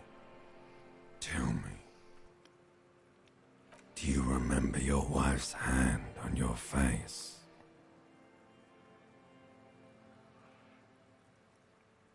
Tell me what this is. I'm not answering before you tell me who you are. You know who I am. On the bad day. The one where you ask her. And then later in the streets. Wandering. It's the worst day of all time, Harry dear. And it's coming. She will hear about it on the phone. Reality will turn into a grotesque nightmare. This will be the last thing you did to her. Tell me, do you remember the love of your life? You said who? Do you remember the warmth of her thighs, between her legs and in her mouth? I was left? That's right, funky baby. And you just stood there. One hand on the bottle and the other on your dick. Watching her go. Let it all be dragged away from you. Tell me, where are your friends? Human beings have friends, Harry boy. Where the hell are yours? I can get it all back. No, it's gone. 3 times gone and never coming back. You failed. You failed me. You failed Elysium. What is Elysium? Everything. The Pale and the Islas. On the surface. The outer magnetosphere. Burning, furious truth. 8,000 years of written history. You really dropped the ball, Harry. 4.6 billion people.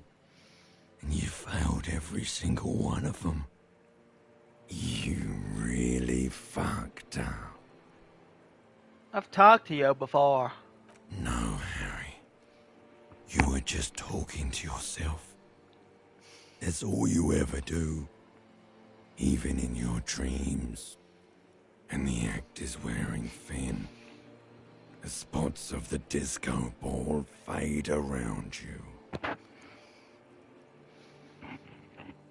You'll be back in those cold snakeskins in no time, sweating up the bed. Stinky boy. I can come back from this. You're not coming back from shit. Thrashing around in that high conductivity state of yours. Bumping into things and acting like a clown. Who are you kidding? I'm trying to solve this murder case. You're trying to what? I can't hear you. This is just a word dream now. Jumbled up garbage. The pictures are gone. The bed rises to meet you. A thin, sleep-like state. More glass than velvet, grinding in your head.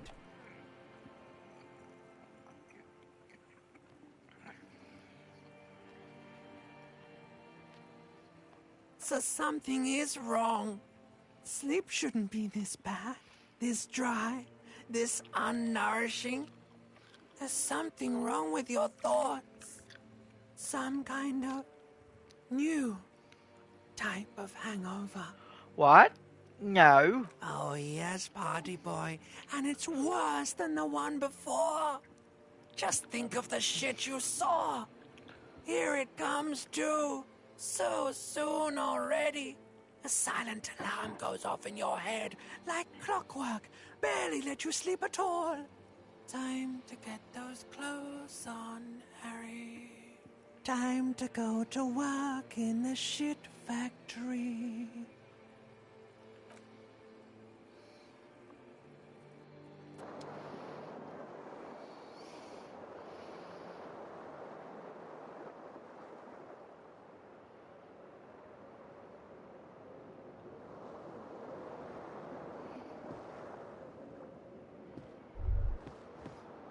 Good going, buddy.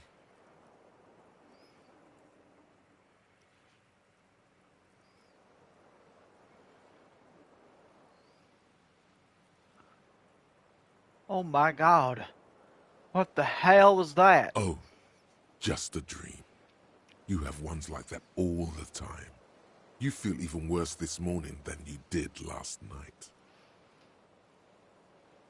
What the hell is going on with me? You mean, why are you so tired? Too tired and down to even think? It is worrying, isn't it? You can't be a detective like this. Detectives need to be able to think. No, that's not it, really. I feel super good. That's not really true. Your heart has finally pumped all the speed out of your system, Buster. Time to get some more. You're too weak to say no now. Waking up is the worst part. Maybe somewhere down the line you could decline.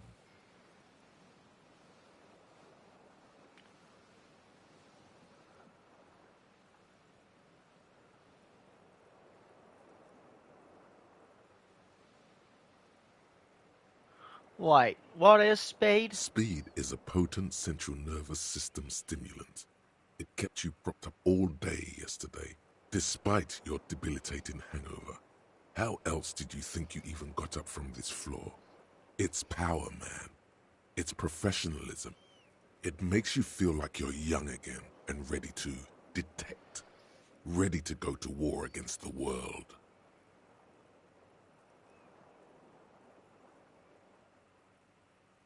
No, I can take this. I am not going to go looking for speed. Are you sure? Ready to live as this pathetic shell of yourself for days?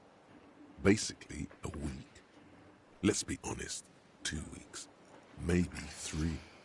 You won't make it. Half the town will be dead by then. You will be fired. That's a lie. I can do this without the spade. Half the town won't be dead. Suit yourself, slow, sad shellman. See how you do without your spark.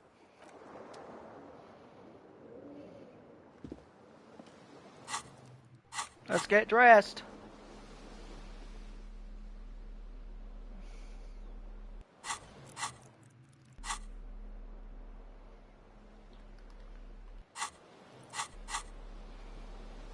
Where does it go?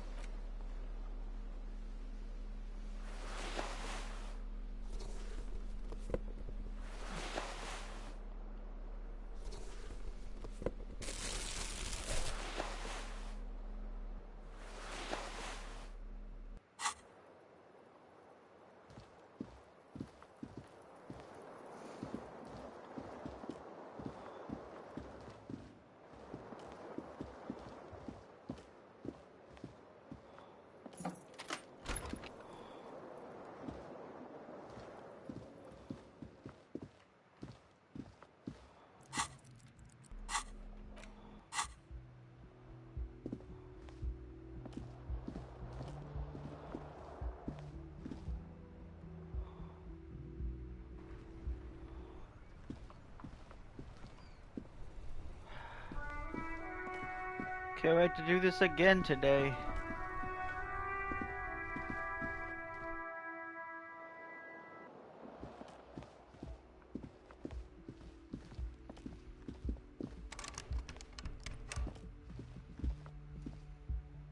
The door is closed.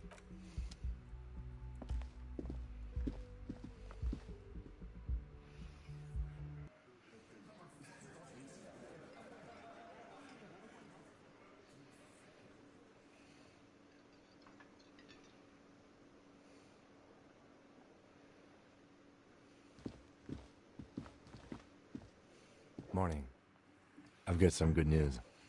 I took care of the body. The thought of him decomposing in my MC wouldn't let me sleep.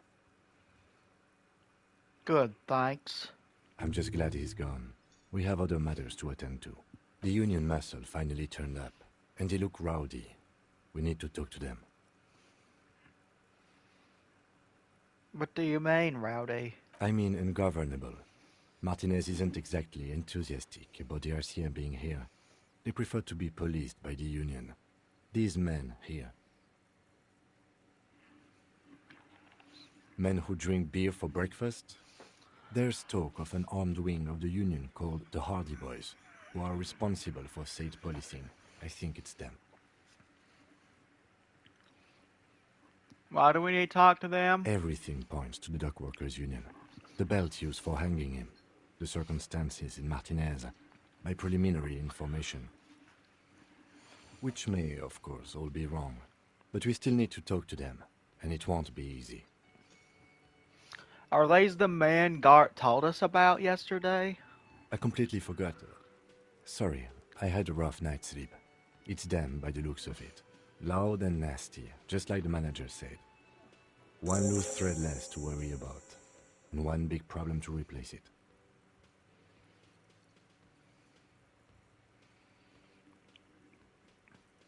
There are so many of them. Maybe we should call reinforcements. That would just escalate tensions. No captain would sign off on it. Solving one murder isn't worth a conflict between the RCM and the Debarders Union.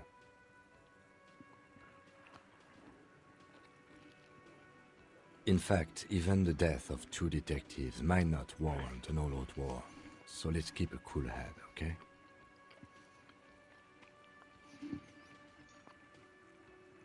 Let's roll. One more thing before we do. We don't have to talk to them immediately. We can walk right past them, continue with our business. Good. A power move. Purposefully concentrate on something else first.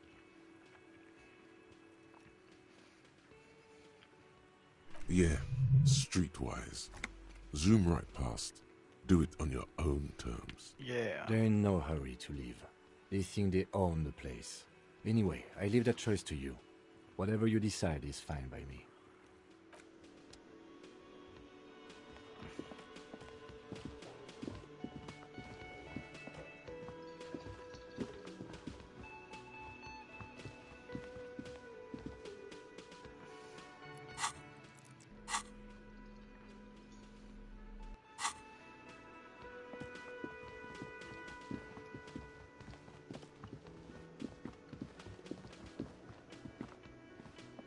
Just a moment.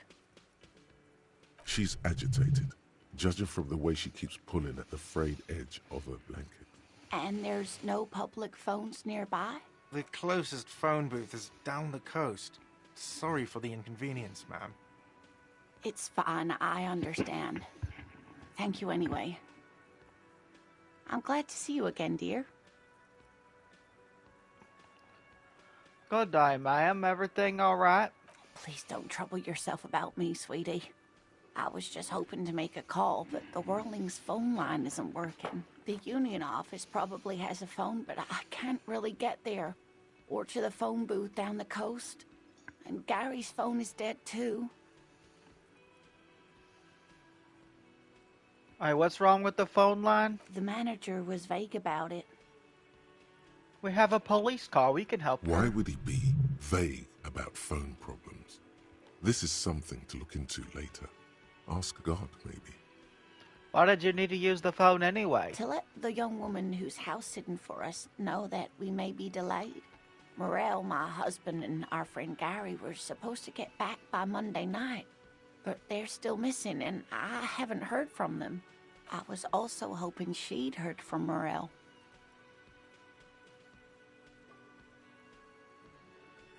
Okay, I'll buy it. Has your husband gone missing before? That's just it. This isn't like him at all. He always plans his expeditions so carefully. But you have more important things to worry about.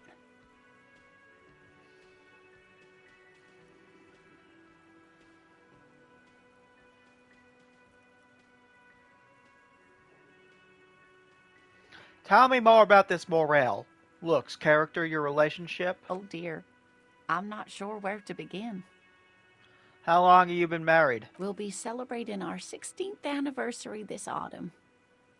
Not the most numerically satisfying anniversary, but I like the less obvious milestones even more somehow.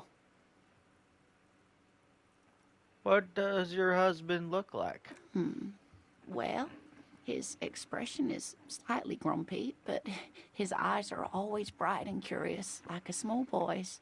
And his palms are quite coarse from all the field work, but he's quite gentle. It's always a challenge to describe the person you know best in the world.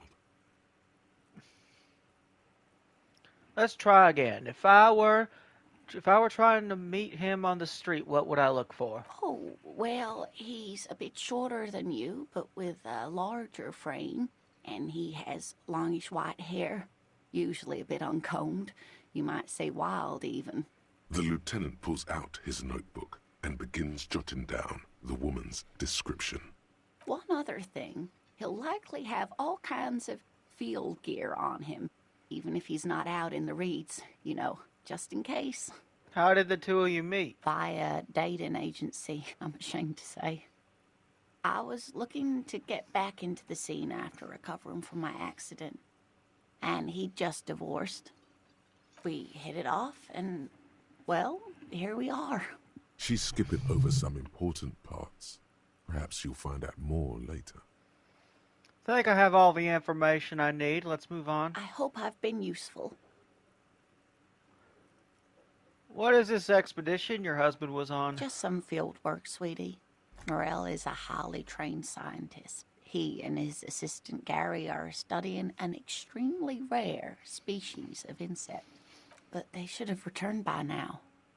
They were just going down the coast across the water lock to set a few traps. He said they'd be back on Monday. What could be keeping them? Wait, who's this Gary person? Do you trust him? Oh, sweetie, it's nothing like that. Gary's as loyal as they come. I trust him with my husband's life any day. Are they in a rough neighborhood? There's a nameless old fishing village nearby, but we've never had any trouble there before. There is a lot of crime around here, isn't there? I can't say it's the best part of town, but I wouldn't worry too much about a pair of grown men traveling together.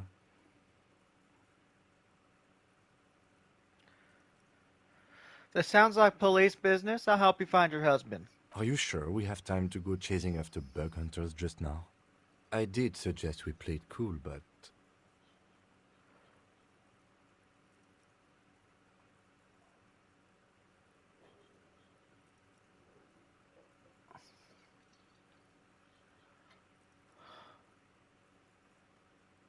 just a little side thing. We'll do it down the line. If you say so. Oh, thank you, officers. Truly, I'll be right here if you come across any sign of Morel. So your husband is some kind of scientist? Oh, yes. A zoologist. A cryptozoologist, to be more precise. What is cryptozoology? It's a pseudoscience that attempts to legitimize research into mythological beasts and urban legends. That's one opinion, yes. And people are entitled to their opinions. She's used to playing off such insults casually, but they still affect her. My apologies, ma'am. I did not mean to undermine your hobby. It's not a hobby, dear.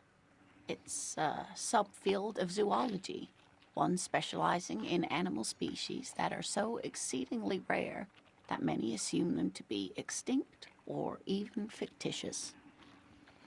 Searching for such species called cryptids is difficult and often thankless, and frankly, many scientists are too lazy to do it. Universities these days are rarely interested in supporting real research.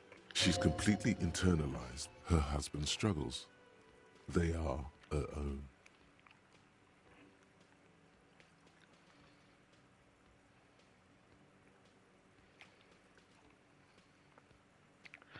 Tell me more about this rare insect your husband is looking for. Oh, sweetie, it's fascinating.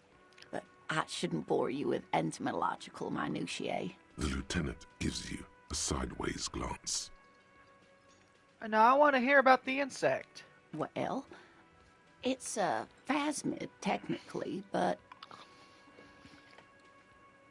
where other phasmids imitate sticks or leaves, this one's a living reed. It disguises itself among the reeds here on the Insulindian coast. Hence its name, the Insulindian phasmid. Perhaps you'll end up co-discovering the phasmid with us, officers.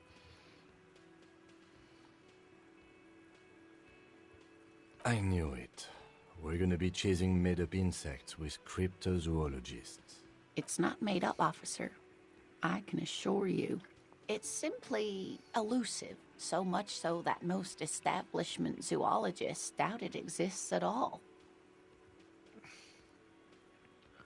Is it valuable? Oh, I doubt it. No one gets into cryptozoology for the money, sweetie. What makes you think the phasmid is around here? Well, some teenagers making out in the reeds saw one. They didn't know what it was, of course, but there was a brief article in a local newspaper about their encounter with a ghost insect that looks like the reeds. Gary sent us the clipping. So a newspaper clipping is all the evidence you have? Of course, most phasmid sightings turn out to be false alarms, but their description matched the Insulindian phasmid perfectly, and they didn't even know what they were looking at. Enthusiasm has wiped the worry from her face. Her eyes sparkle behind her glasses. You really seem excited about this cryptid. I suppose I have something of a personal connection to the Insulindian phasmid. All scientists have their little hobby horses. Damn. Gassy. So, is it dangerous? Not at all. Why else would it hide itself so carefully? Does it have cool powers? Yes. It can blend in almost perfectly among the reeds. It's how it stayed hidden all these years. Centuries, even. Okay, what's so special about this stick bug, then? Oh, dear. I'm afraid I'm not explaining this very well. It is very special. Morel can explain it all much better. I wish you could hear him describe it. Then you'd understand, I'm sure. Maybe you could convince her. Sometimes the most charming thing you can do is be reasonable in your requests. Could you tell me about just one more interesting cryptid? The Insulindian phasmid was great. I suppose you could use a break, and I could use a distraction. One cryptid, like you said. 1. This can't turn into some kind of cryptid extravaganza. We have things to do. Okay, Kim, just one little cryptid, I promise. He nods and assumes a waiting posture. Cryptids, cryptids. Let's hear about all the interesting cryptids. What's the biggest cryptid? That would be the giant of Kokonur. The giant lives in the most arid parts of the vast Kokonur Desert in South Samara, casting a strange light across the barren wastes. Why do you mind strange light? Mirage or psychogenous luminance. Just how big is it? No one knows for sure. It is like an awful mountain appearing from below the horizon and expanding to cover almost a third of your field of vision. As a dangerous? The towering luminosity of Kokonur is a bad omen in local folklore. Some say it's a fata morgana, others, fate unimaginable. Hui. No animal can be that large. It's a mirage. That's what makes it so peculiar. A species surviving at the very limits of scientific law. The giant of Kokonur must be the largest animal the planet can support. There are limits, you see, to how large a metabolism an ecosystem can beget. Some say a gravity anomaly below the Kokonur Desert might allow the creature to grow to these gargantuan sizes.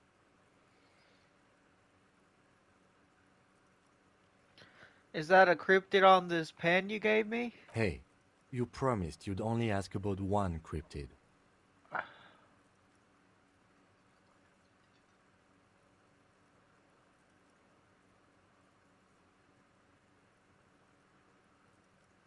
Right, okay, we can move on for now. He nods approvingly. That's all for now, ma'am.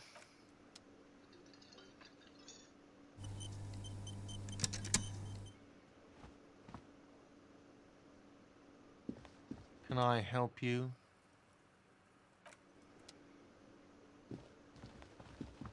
Okay.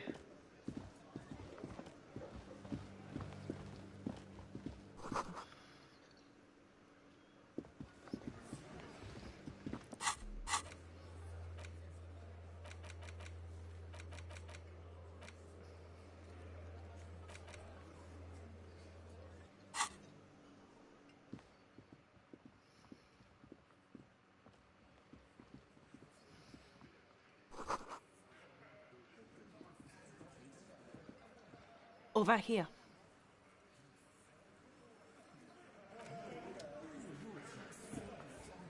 Let me handle this. Detective disorientated. Are you still wondering where you are? This is Martinez, in case you've forgotten. I advise you not to overstay your welcome.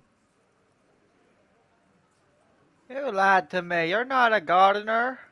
That's right. I am not a gardener. I'm a legal counselor for the Dock Workers Union. So let's get to it. You're looking for Titus Hardy? You think he has information that will help you? Maybe he does. That's Titus. Talk to him. But know this. I'll be keeping an eye on you. No strong arming. Nothing official. The District of Martinez does not recognize your authority to make arrests. It doesn't matter if you recognize our authority. We will make an arrest, if we have to. She says nothing. Her glare speaks for her.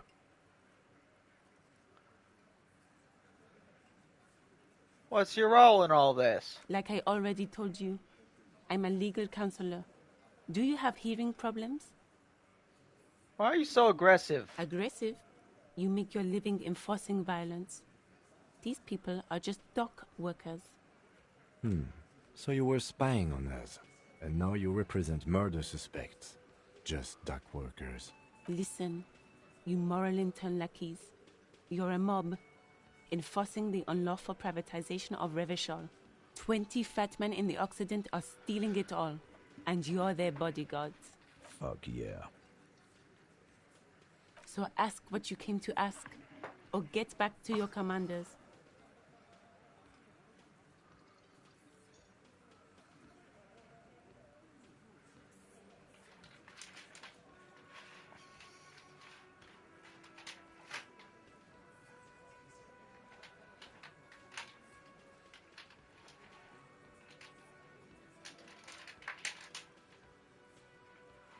I like that. Good start. Let's take it a step further, Armed Uprising. What are the Union's plans? Look, a comedian. Do your job, ask your questions, then get out of Martinez. Strange. It's as if people don't believe a cop could be a socialist revolutionary.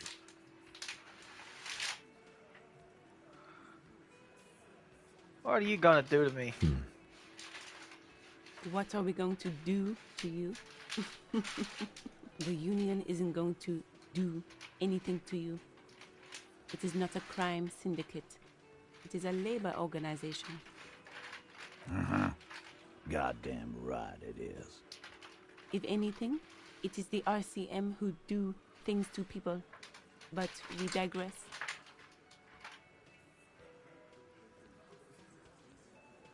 I should talk to Titus then. This is where you say your bit.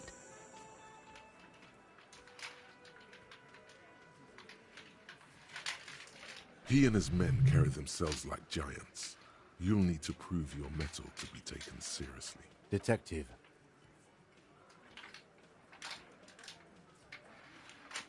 First, we need to talk about your attitude. Wow. The RCM sent us some big dick cops. Real big dick cops. Look at them. Reckless. Swinging in the wind. Yeah, look at the big dick on that cop. Can't tell a dick that big what to do. Must be something in the water in Jamrock. Yeah, gave them real nice big dicks. Yeah. Anyways. You might want to start asking your questions now. It's not going to get better than this. No. I's here. You got business with my boys. You got business with me. Yeah, you fuck with the Hardy boys, you fuck with Titus Hardy. Relax, Dennis. No one is fucking you yet. Yeah, Dennis, calm down. No one's fucking you, you stupid fuck. Let Dennis enjoy his fucking, man. We don't mind. Yeah, you're not even being fucked, Dennis. Easy, fellas. We got company. Let's see what brings the cop around. Too late. You already scanned the room. You got a pretty good picture. Picture of what? Of the actors here. You could take another look at the tracks in the mud on the crime scene. Compare it to these guys. I'm gonna take off now.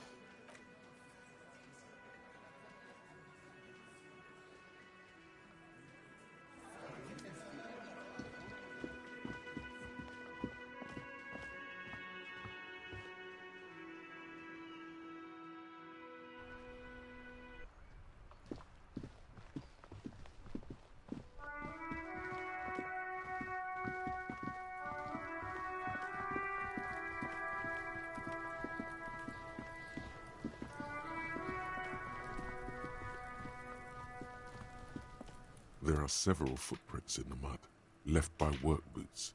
Anywhere from 6 to 12 pairs have walked here. Wow, still not doing it. You're bad at this.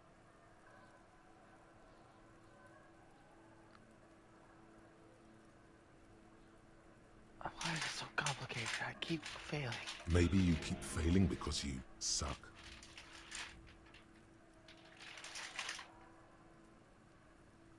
What kind of Heavy boots? workers' boots with reinforced toes and hobnails all over the yard.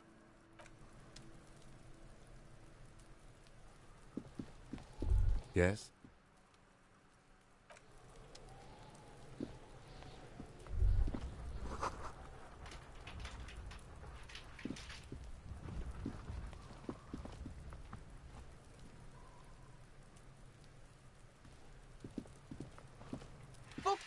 okay? Kuno doesn't...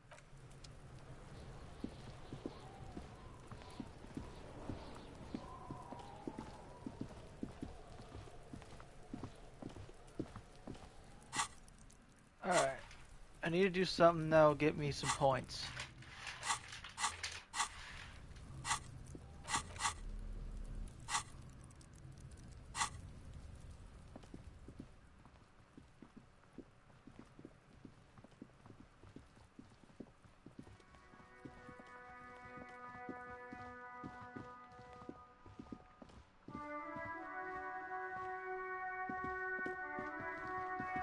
The dented yellow mail.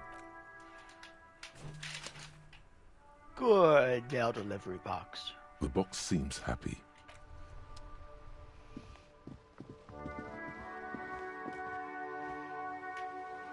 Hi, Ace Detective. Are you here for more books?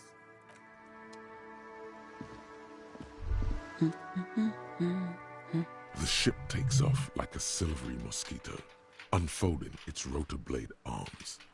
She mumbles reading. A then good one? puts down the soft cover. Yes? Hello? Who are you? Me? No one. I'm just a working class woman. She doesn't really want to be disturbed that much.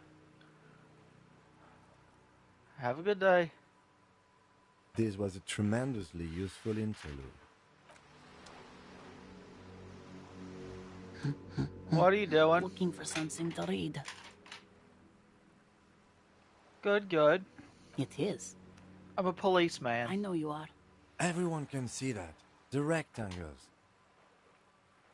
I'm not even wearing my blazer, though. Do you need the help of a policeman? What with? What with? A lot of things. For example, people tend to go missing. Maybe your husband is missing? My husband? No, he's not. So where could he be? I don't know. At home now? Out drinking with his friends? Working?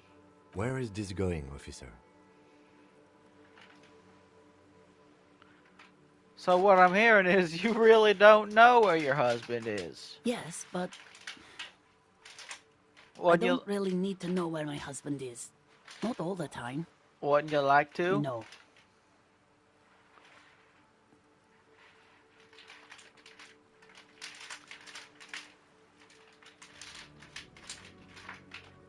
I can totally help you find your missing husband. Why are we still talking about this?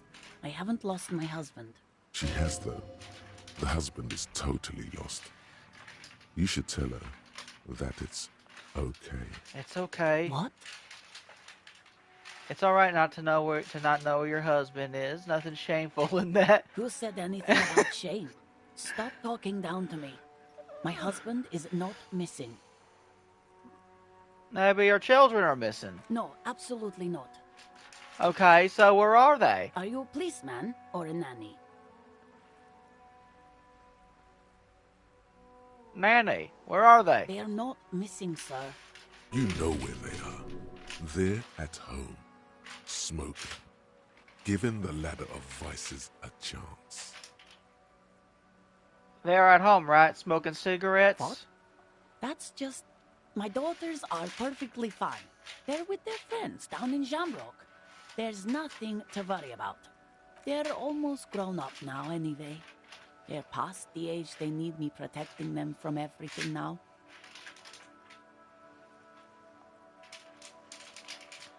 I'm afraid the danger is greater than ever. Tell me, how old are they? My youngest girl, Jolie, is just shy of 16. Jenny, she is turning 18 next month. But we shouldn't even be talking about them. And can you describe me their appearances, any features that stand out? So they make identifying a little easier? Why do you need to know this? Haven't I repeatedly told you that they're not missing? That they're in Shamrock, safe and well, at some stupid party? Did someone say party? You could use a party. Hunt it down. I could do with a party. A killer party, not a lame-o one. A killer party? What is it with you and Pope Staples? My God. Please, no more talk about my daughters. They are fine. Maybe your cockatoo is missing. I don't mean to disrespect, sir, but you are being a bit of a cockatoo here. For what it's worth, I agree. But cockatoos can't be stopped when they get ladies. It's better to indulge him at this point. Ma'am, I was asking about your cockatoo. Is it missing? What do you mean I'm being a cockatoo? Nothing. Go read up on them if you're so interested. There's a great book in the bookstore. Maybe you should. What if the cockatoo is your astral captain? Or your heraldic bird? Actually, that's exactly what I'm going to do. Thanks for the tip. Wonderful. The store is open. That's all for the moment. I'll let you read. The woman before you nods and returns to her reading.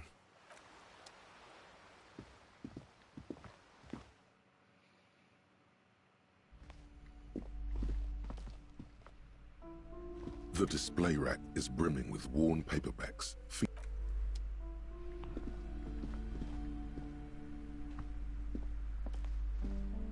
Hello again, esteemed officer, and welcome to Crime, Romance, and Biographies of Famous People. I'm looking for a book about A cockatoos. book about cockatoos?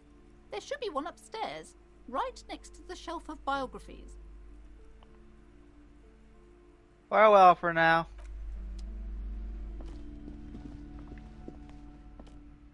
Shelves filled to the brim with crime novels featuring the supposed...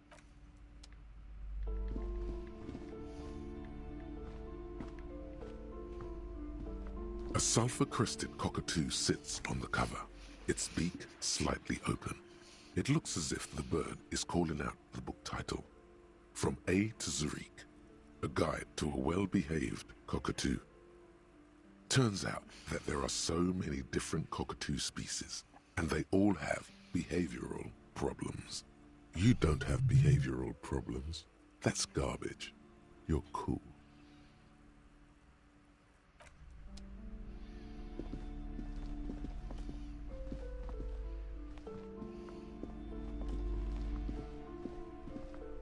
Okay. Enough of this. I'm not no damn cockatoo. The woman before...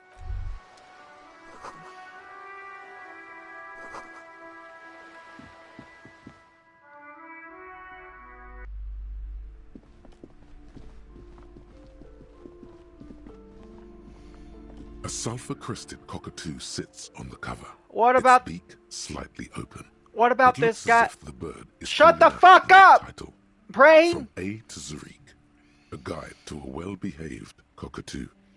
What about this guy, the cockatoo scorekeeper? It's a must-have if you own a cockatoo. I've heard they're quite capricious. You wait for the storekeeper to be distracted. When she's not looking, you haul the tome of cockatoos into your pocket. It's quite a challenge, but eventually, the guide to the cockatoos is yours. Yeah. Splendid effort.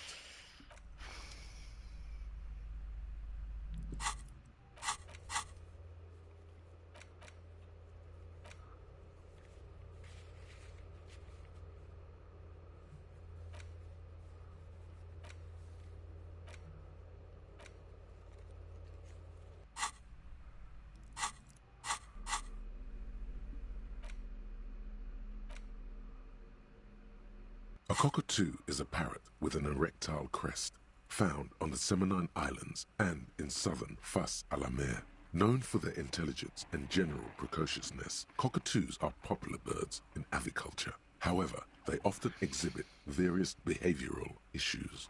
Okay, what more? This book talks about the delicate nature of toos, as well as introducing some of the most popular species among the bird enthusiasts.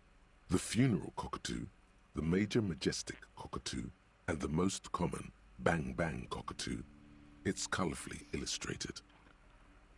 Alright, what problems do these birds have? Where to even begin? All cockatoos are known for their needy natures, requiring attention for at least 2 full hours a day. They love to talk, and have been described as lovable clowns who just don't know how to wrap up. I could handle that. It would Be nice to have someone to talk to when feeling lonely. Pet owners also report moodiness, loudness, and hostility as recurring issues. If left unsatisfied, cockatoos may scream non-stop, pluck their feathers, or become aggressive. Right, that's pretty bad. Anything else? It is not recommended to get a cockatoo if you're not able to cook them food every day and give them the full care that they need. These birds will never understand that you have a life of your own. Yeah, but there has to be something great about cockatoos as well. You're right. Cockatoos are magnificent creatures. They love to perform, cuddle, and show off, and will even scream for fun, often as loud as up to 135 decibels. Ouch. That must hurt. Read about the funeral cockatoo. This is a yellow-tailed black cockatoo.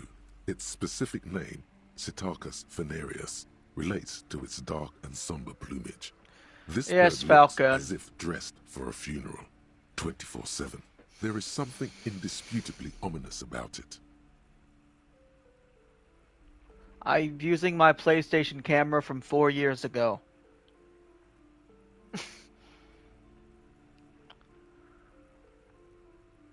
Perhaps the most impressive of all the species, the endangered major majestic cockatoo, is often described as the most flamboyant bird in the jungle. Its pink-colored wings and flowing crest embellishing its proud and bumptious nature.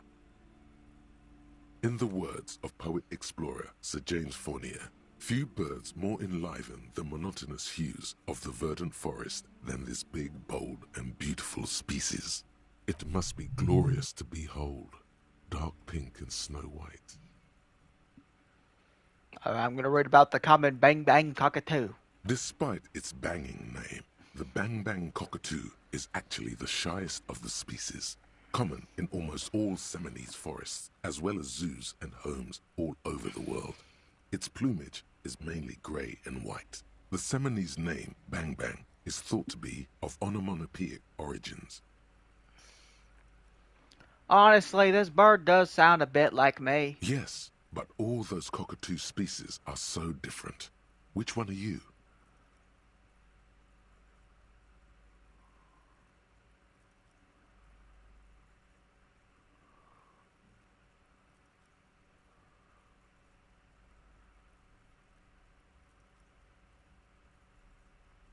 Well, I'm definitely not that.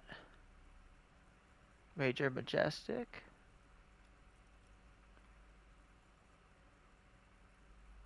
I'm definitely the Major Majestic. Isn't that obvious? Major Majestic, here I come. You're right. Your Majesty embodied. This big, beautiful bird belongs on your heraldry.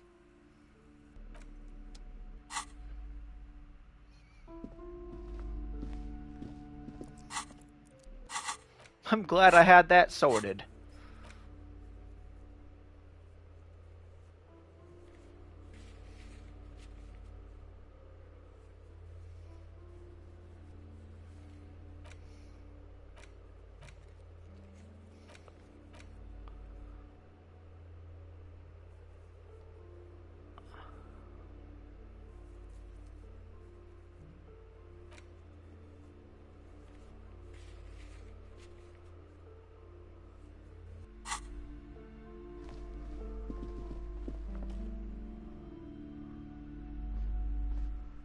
Hello again, esteemed officer, and welcome to Crime, Romance, and Biographies of Famous People.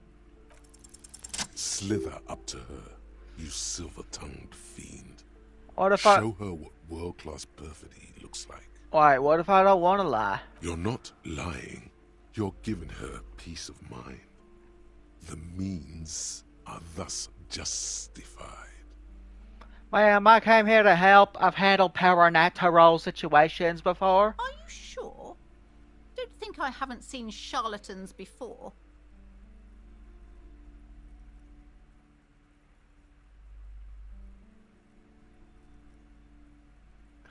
I sense the psychic emanations from afar. The sleeper beyond calls out. I'm not sure I can trust your claims. Honestly, you look like a bit of a drinker. I'm sorry for being so blunt, but... Hey now, hey. You need the booze to focus, all right? The lieutenant keeps his usual stony calm. He silently picks out his notebook. Go ahead then, rock her world, he thinks. I'll compose some notes. I admit I've had my share of drinks, but only because the spectral realm is parapsychologically taxing. How do you know all this? Here we go. I am the Void Revenant. I have the powers to debad all the bad energies. I should have realized. A pattern lies within the fabric. The hand of fate guides us. Our meeting couldn't have been mere chance. But I am not the only one at risk. I have to think of my daughter. You are certain you can help us? Keep us safe? I can't allow any collateral damage to hit us. Just ask my partner, Kim. He'll vouch for me. Oh, certainly so, ma'am. I can assure you my partner is eminent in this particular field. If you promise, good officer, then you might be our last hope. Do you swear it?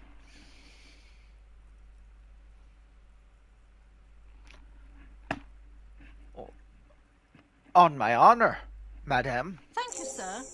There's one more thing I haven't told you about yet. The entity. Do not act surprised. You know of these things, sire. Of course, the entity. For I have sensed its presence! You have? The entity takes the form of a woman, a witch probably. I've suspected that she must be connected to the curse ever since I first saw her. Did you know that she lives inside the chimney?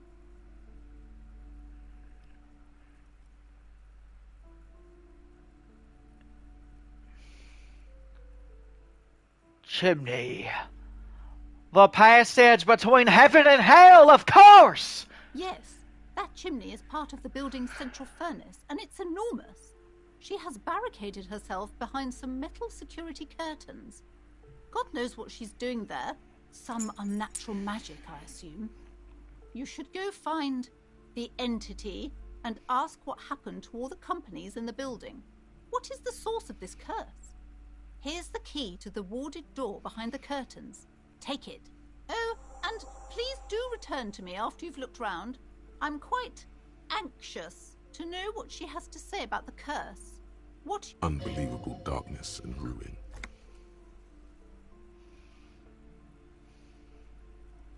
Farewell for now, Buck Paddler.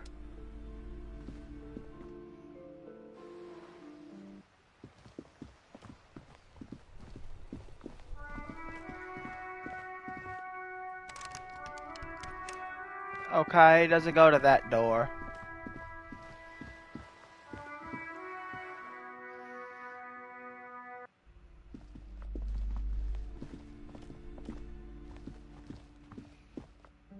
You see a set of tattered You see a... Oh!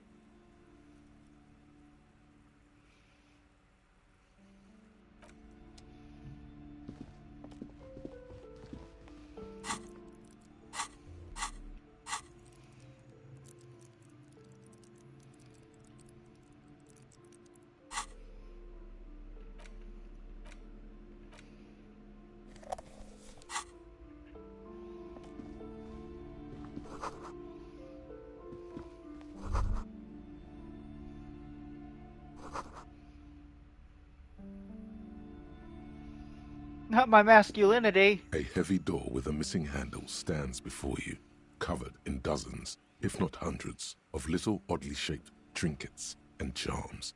It only an echo. No one is there. A hollowed-out, dark echo. After exerting some force, you manage to turn the key. It's eerily silent. The door slides slightly open, letting a draft of cold air into the room. Cam, maybe you should go in first. Detective, you're the one in charge. Okay.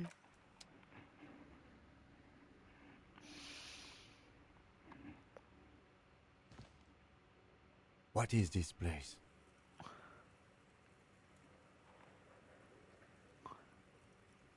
It's the netherworld beyond the veil. No, it's a gym. Though it looks like no one's been here in ages. I doubt the electricity still works. Good thing we have a flashlight on us. Some specks of dust shimmer in a faint beam of daylight falling from the window. Other than that, the room is dark. An eerie feeling rises in your chest. What if there's a reason why no one's been here for ages? Yes, because it's closed. No need to look for supernatural explanations where a banal one will do. Now let's move on, shall we? Okay.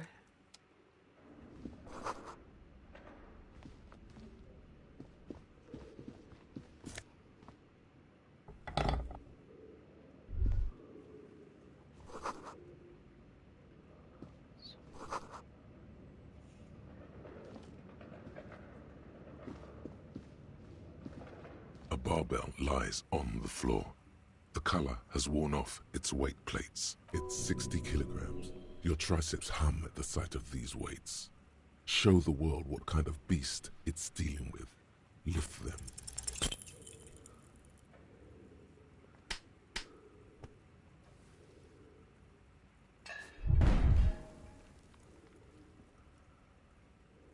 You manage to hoist it off the ground, but the barbell feels wobbly and dangerous. Your hands slick with sweat.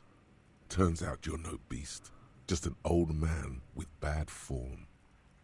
Fuck you, stupid barbell! Weightlifting was never my favorite either.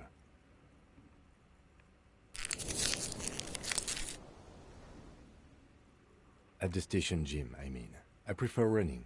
It clears your head.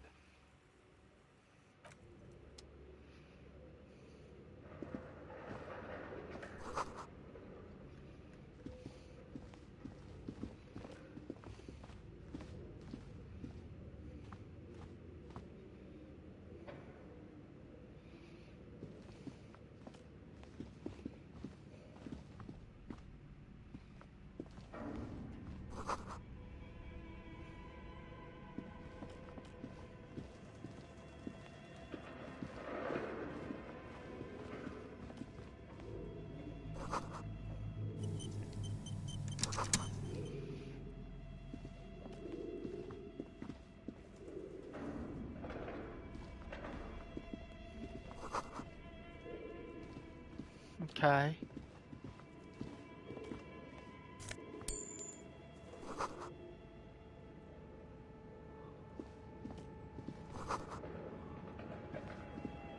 Money!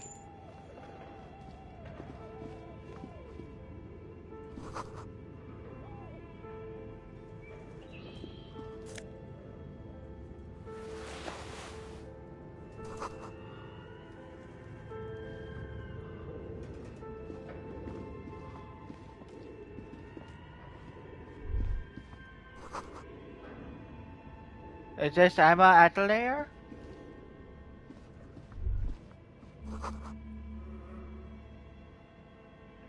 Where are the clothes they used to display? Need to level up visual calculus.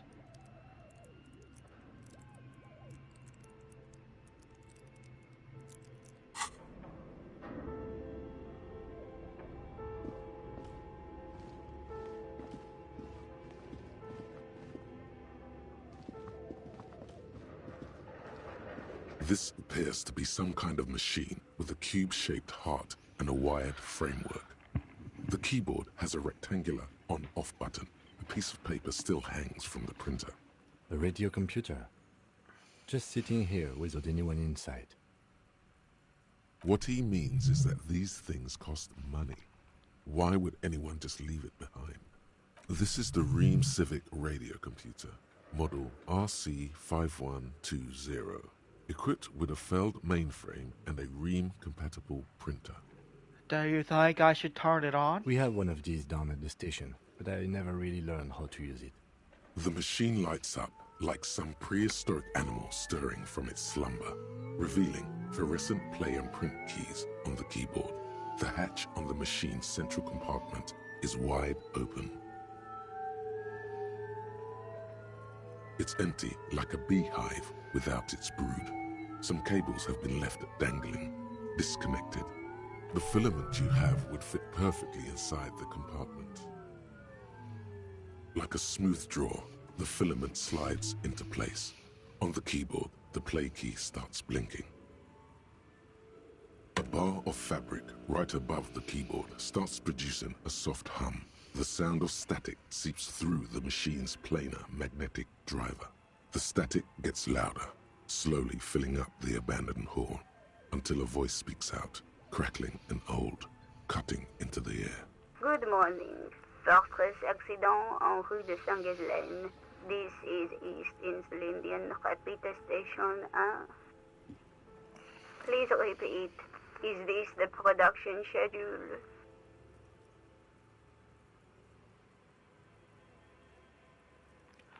What's the production schedule? The filament you have inserted into the reader. Oh, you mean that glowing thing I put inside? Yes. Is that the production schedule? Yes. Good. Please repeat the password.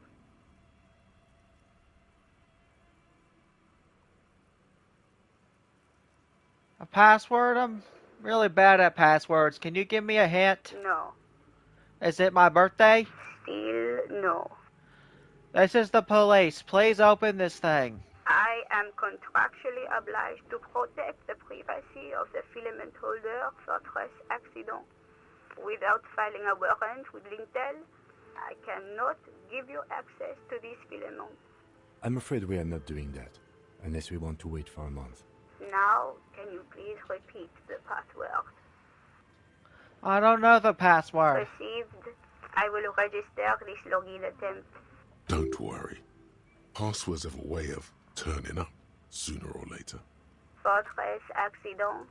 Is there anything else I can do for you today?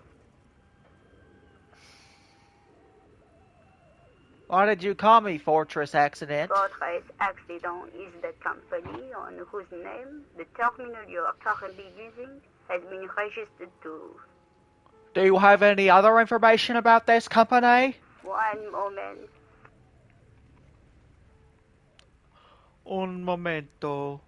Fortress Accident SCA produces revolutionary interactive call-in radio games. That's what the catalog says. And what's that? This interactive call-in radio game? Any other questions?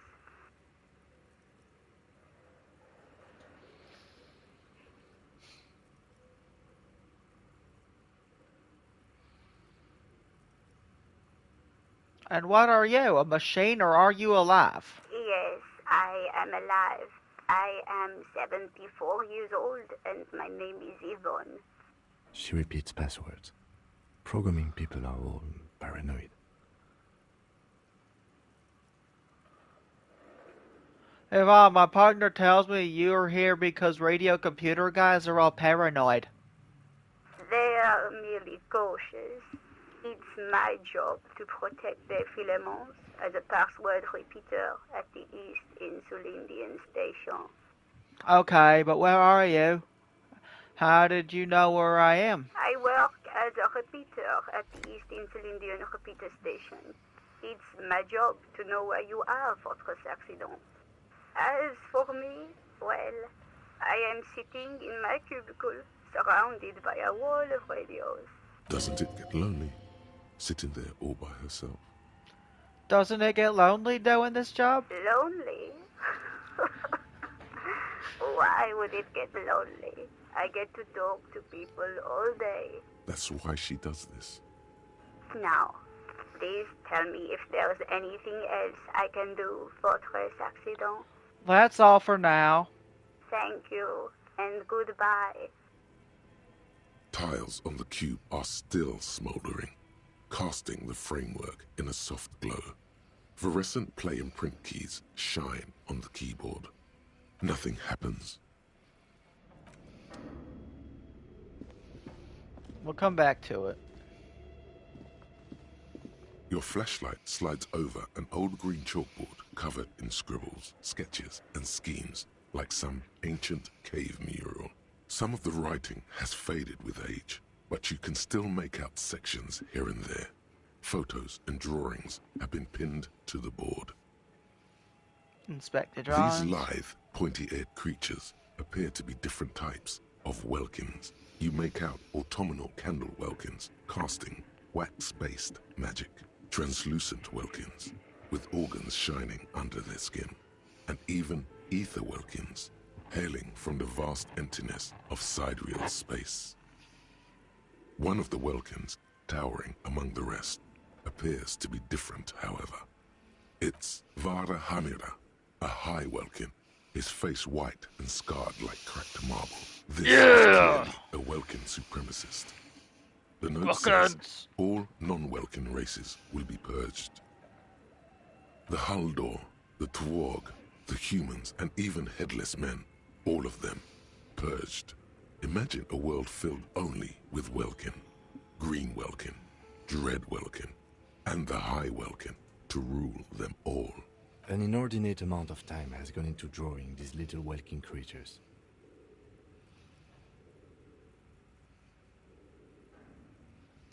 One of them is a Welkin supremacist. Mm-hmm. Political commentary. That one has a great beard, too.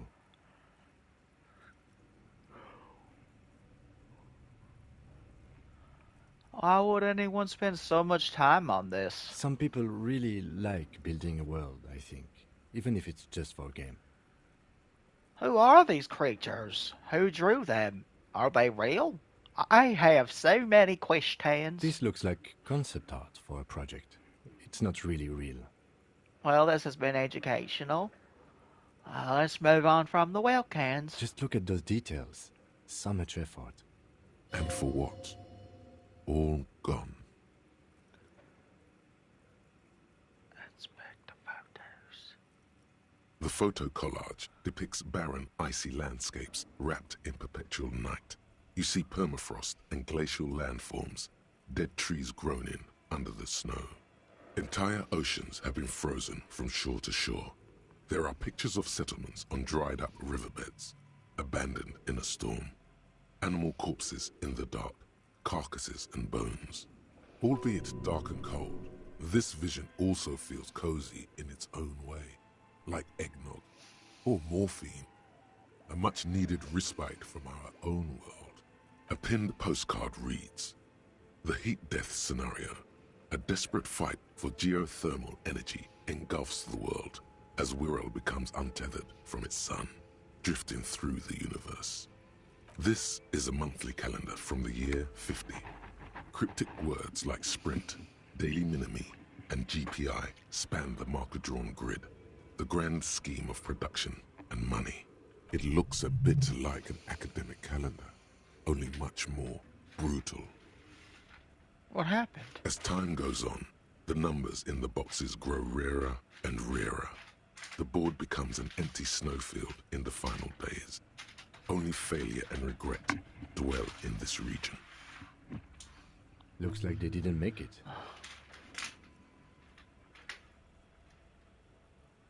A note in the bottom left corner of the chalkboard says, "See the prod schedule filament for details."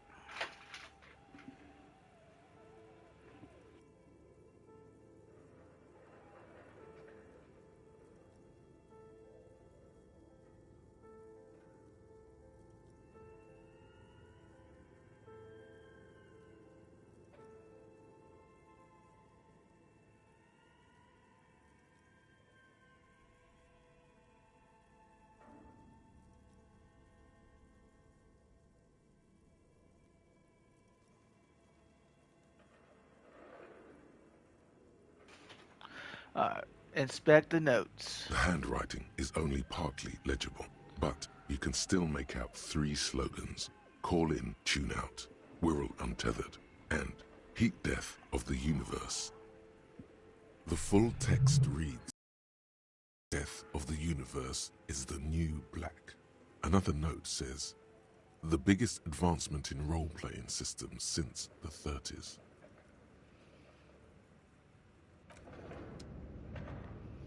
Your flashlight, some of the writing has... I guess.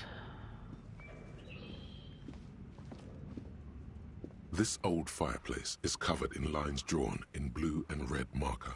the mesh spreading over the stone like blood vessels on alabaster skin.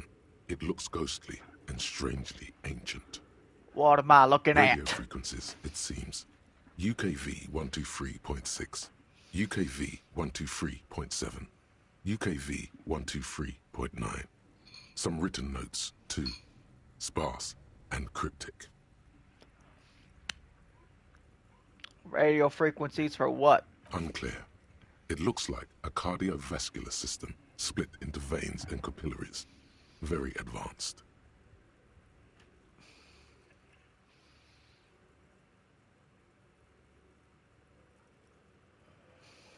Of course. The anatomy of the curse. Perhaps. The web is comprised of radio stations, all lead back to one red heart, titled the Game Master Frequency. A note says, this one can listen in on any station it wants. They must have had massive airwidth. These things don't come cheap. Alright, who's the Game Master? Someone very important. The leader of a massive on-air game built by these people. If it's a game, then who's playing? Whoever decides to call in to a call-in station, it looks like. A list of names under the stations suggests people across 6 Isolas would be playing. Muindi, Insulinda, Kotla, Grad, Samara, and even Il Mara. All of this is gone, left unrealized. There's no way a little basement studio working here could pull anything like this off. My God. It's as if the less money they had, the more ambitious their project became. Uh-huh. The cost of the airwidth alone must have been huge. Exactly. This schedule, I know doom when I see it. The company was running out of funding. What else? Nothing. It's just lines on marble. An echo from times long gone. No one has used the fireplace in ages. Okay, I guess.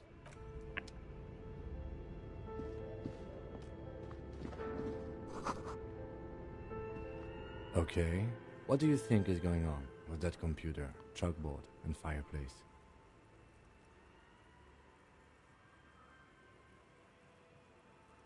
Someone tried to exorcise the curse using technology. No, that's not it. I think... Like he's ready to lay out a fine theory, crafted together like a puzzle box. It looks like one of those popular pen and paper role-playing games. Only these people were trying to automate it, make it work on radio computers. Utter madness, he thinks, as a compliment. How are they planning to do that? Through call-in stations. None of the players have to be physically present. Anyone in the world can participate in the game, as long as they have a two-way radio. Then there's the Game Master frequency that listens in on the smaller call-in stations. I think that was supposed to coordinate the stories, functioning as a master of ceremonies of sorts. His fascination has swept aside other concerns for the moment. He's a little hooked. Coordinating so many games would take a whole switchboard of people, possibly divided into sub-frequencies. Has anyone ever done this before? Not to my knowledge. They make automated games in Grad, Messina, Königstein. You know, places with industry. But I don't think anyone has attempted to create an inter-isolary game before. We just don't have the technology. And this was a role-playing game? Indeed. Those Welkins are a dead giveaway. Role-playing people love that stuff. The world looks like a modified version of the WeWorld board game, with hit death thrown in. What do you think happened to the company? No idea. They stopped filling out the schedule on the chalkboard. Wow. Indeed. Tethered from reality, but... The curse got them. I see no other explanation. Ah, yes. The doom of bad business practices. Okay, let's keep moving. Okay.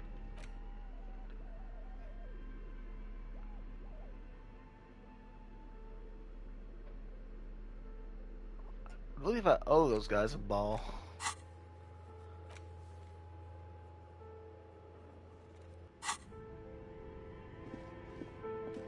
No. Is there something over here?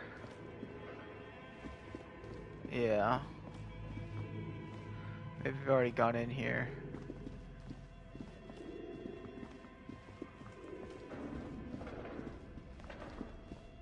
Alright, through this door.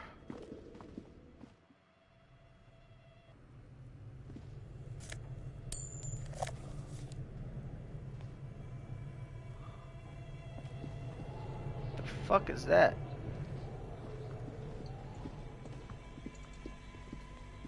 You see a terrifying ice bear with a strange compartment in its belly. The door is covered in frost, and the bear's eyes are glowing red. What is this thing? It looks like a giant ice bear. The lieutenant doesn't answer. His eyes are glued to the animal. A sharp slice of light shines out from its mysterious belly door. A gust of freezing cold air rushes to greet you. You hear a low grumble as the bear regulates itself. This is the inside of a refrigerator. The lieutenant takes a peek inside. His hand has found the holster of his gun. The shelves are empty.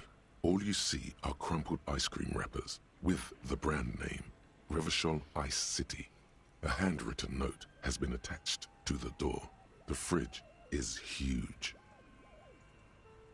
You pocket the note and the little fridge magnets keeping it on the door. A friendly cartoon bear smiles back at you from a glossy cellophane wrapper. It looks nothing like the fridge. The paper still smells of vanilla and chocolate. What is a giant bear-shaped fridge doing in an abandoned cellar in the first place? Good question. It looks like an ice cream fridge. So they tried to sell ice cream from this hyper-carnivore? I know. What an unfortunate marketing choice. What is even worse, the bear is still costing them money to this day. The fridge buzzes with energy. The electricity bill on this thing must be catastrophic.